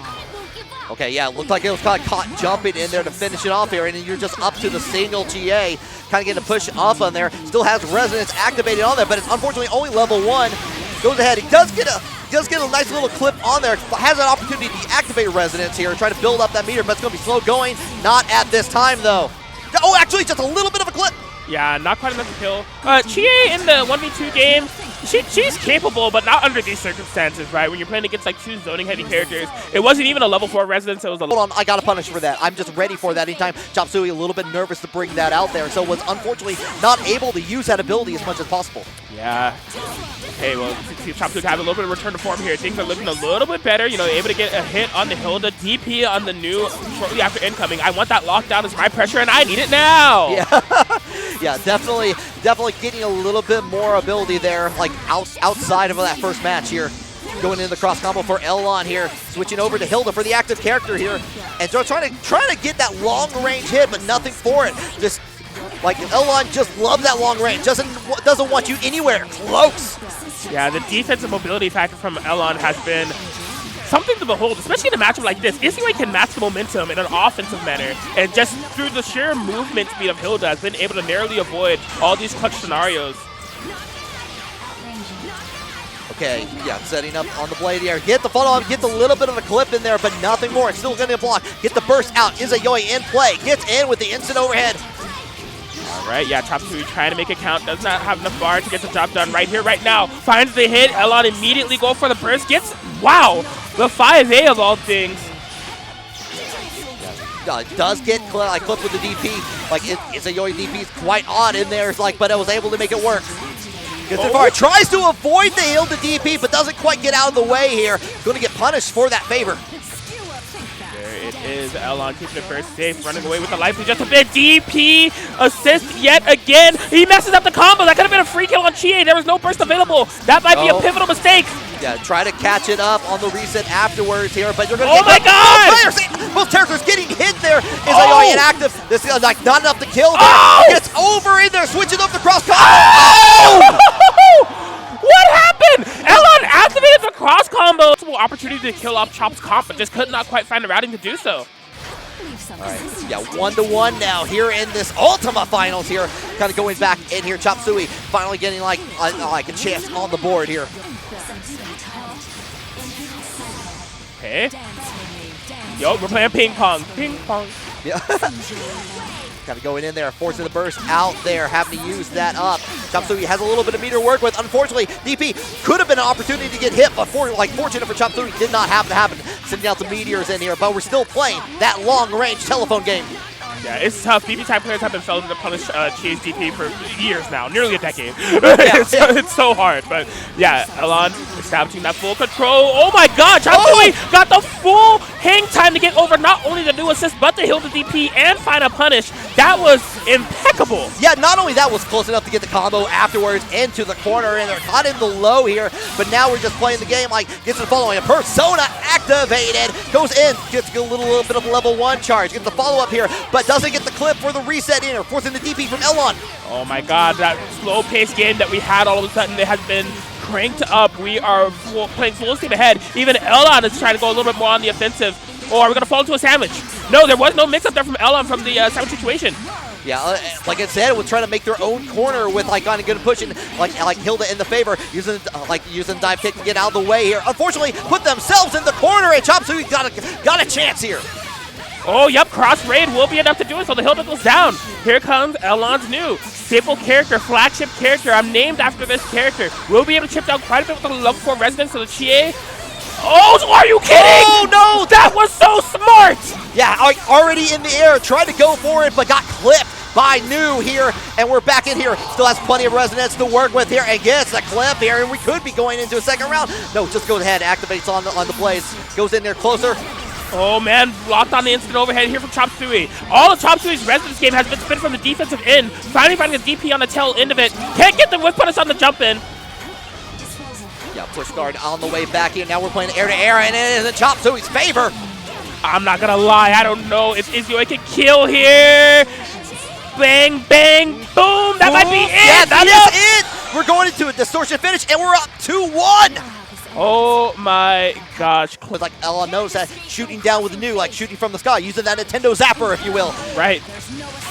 Okay, yeah, Elon finding an immediate hit on that Chie, trying to keep things in motion here, trying not to let go of the steering wheel.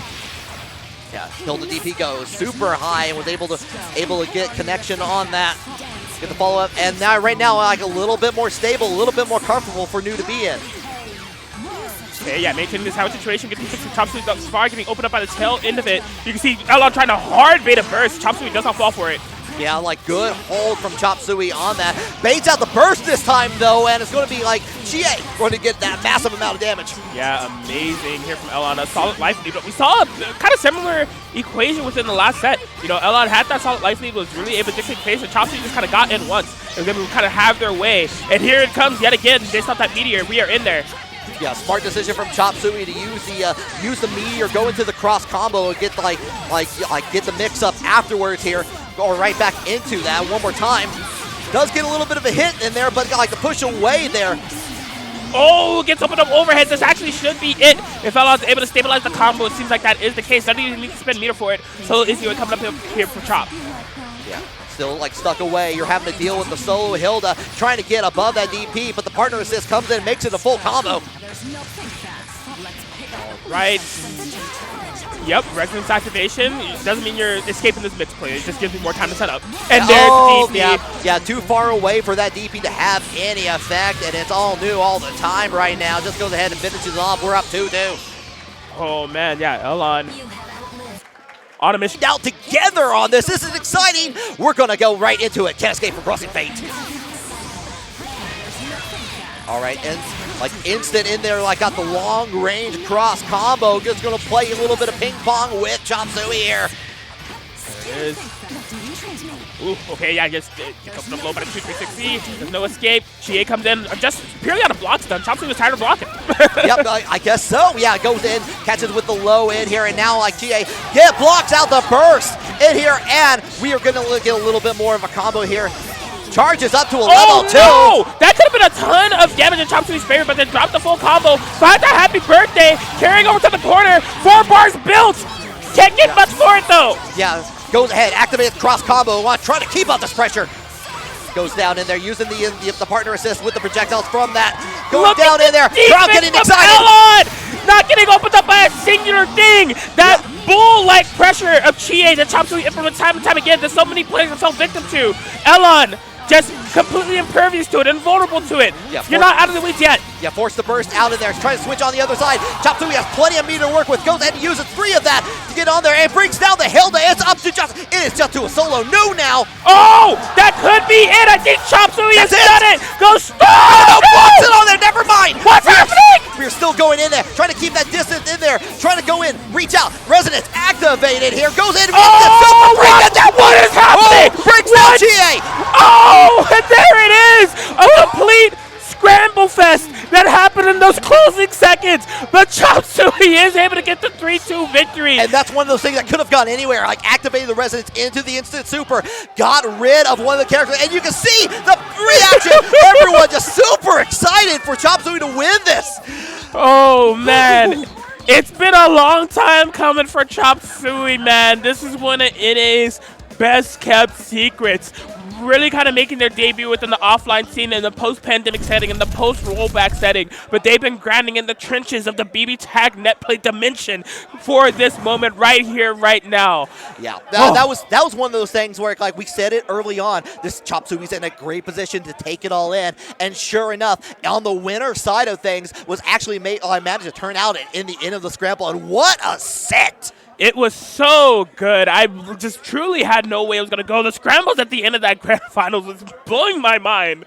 But Chop was able to do it. As I said, one of the favorites to win it, but I couldn't imagine it was going to be in a way quite like that. That was a fire grand finals. There was a brief moment where it's like, oh, Elon has this. Or Chop Suey has this at this point. And like there was just a slight pause. That slight is just to block it, and then suddenly we're back at it, and it's anything's possible. That could have gone either way instantly. Absolutely, man. This BB tag game, it's just It's the game that love keeps BBTAG. on giving. Love BBTAG. My sentiments exactly. I love this game as well. You know, it's just like I love seeing it being played on the stage like this. I love seeing it being represented within majors, and I love seeing everybody pull up and just like give it all that they got still for this game. That's, like I said earlier, a legacy title. Yeah, like definitely everyone like coming out and like showing like the wide variety of characters we had for both top 16 and top 8. Kind of bring it out just like a wide style. It's still alive. It's still very much alive. You can still find games online. You've run some things with plus frames. You've there are ways to go out there and go check it out for yourself if you are interested. Oh yeah, absolutely. As we were saying earlier, you know, look out for it on Steam and PSN. The game tends to go on sale quite often, and you can get not only just like the base game, but like all the DLC as well for a pretty like fair price if you're on the lookout for it. So yeah, there's still obviously an active player base. This is one of like the bigger games here. Yeah. I think it had like around like 80 entrants or so, and like it's just going to continue to be that way. As like I know that there are more international players that want to come out. There was some more Japanese players that were going to come out to this. I think Yasurugi Cabbages wanted to come out, and then there was also talks of Surume coming out as well. It's just, you know, it didn't work out for whatever reason. But yeah, just be on the lookout. This may not be like the last of like international competition that could come out to one of these things, especially if I have anything to do with it. If I have to fundraise another player, I might do it. You know? Please cosplay all the characters you want to make it happen. Please make it happen. So. Oh, man, but that was, man, quite a top 8 there. I hope you've been enjoying the show so far here at CEOtaku 2023 as we get into Saturday here. We're trying to get everything set up for the top 8 as we go along. You know, trying to you know, herd all the players into the area to get that calling out. So, yeah.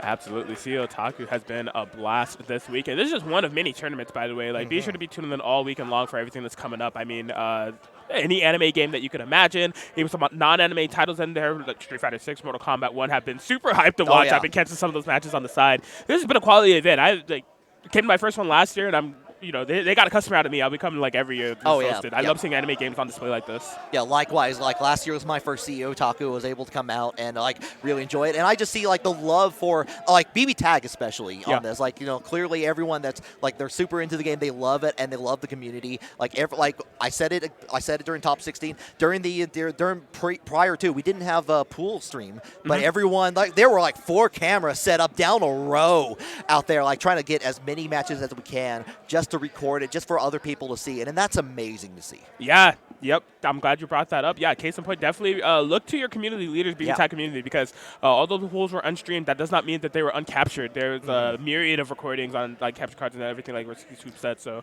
I'm sure those are going to be uploaded over the next coming days. There were some... Pools was crazy, man. This entire tournament has been insane. So many big names that have made top 8s previous weren't within the top 16 setting at all. Like or in the loser side of things, where it was like they're going to make it on the winner side. It's like a bunch of surprises, a bunch of upsets. It's a story in of itself. Yeah. Yes, but Chop Suey is the one that came out on top. I'm happy for him, man. Like he's like I said, super nice guy. I'm glad he was able to finally get it done. Let's see him get crowned and everybody else get their medals right here, right now for the award ceremony.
you hear. Yeah, you hear the community come together. You hear like you didn't even need to have a microphone to hear the chop chant that was happening there. It was just like palpable. So Yeah, I think Chop was kind of in a little period of disbelief here, and it's finally all starting to sink in. I saw him holding the trophy, but his hands were shaking a little bit. Oh yeah, I'm just like, man, I really did it, huh? Like, oh man, beautiful stuff. Yeah, Beautiful stuff. like I said, like just amazing team, like really nice guy, just like just super happy for Chop in this scenario. So. Definitely, yeah, and this will be interesting to see how BBTAG wages on into the future as there's more BBTAG to be played. But for now, there's more games to be played here at CEOtaku, and I hope you view all of it here within this stream. I had a wonderful time commentating here with Risky Sweep. It has been a pleasure, my man. Yeah, Kraken Atkins, it is always a pleasure. Hope to do more with you. So. Indeed, indeed. But in the meantime, yeah, you got, I believe, Mortal Kombat happening next. Don't go anywhere.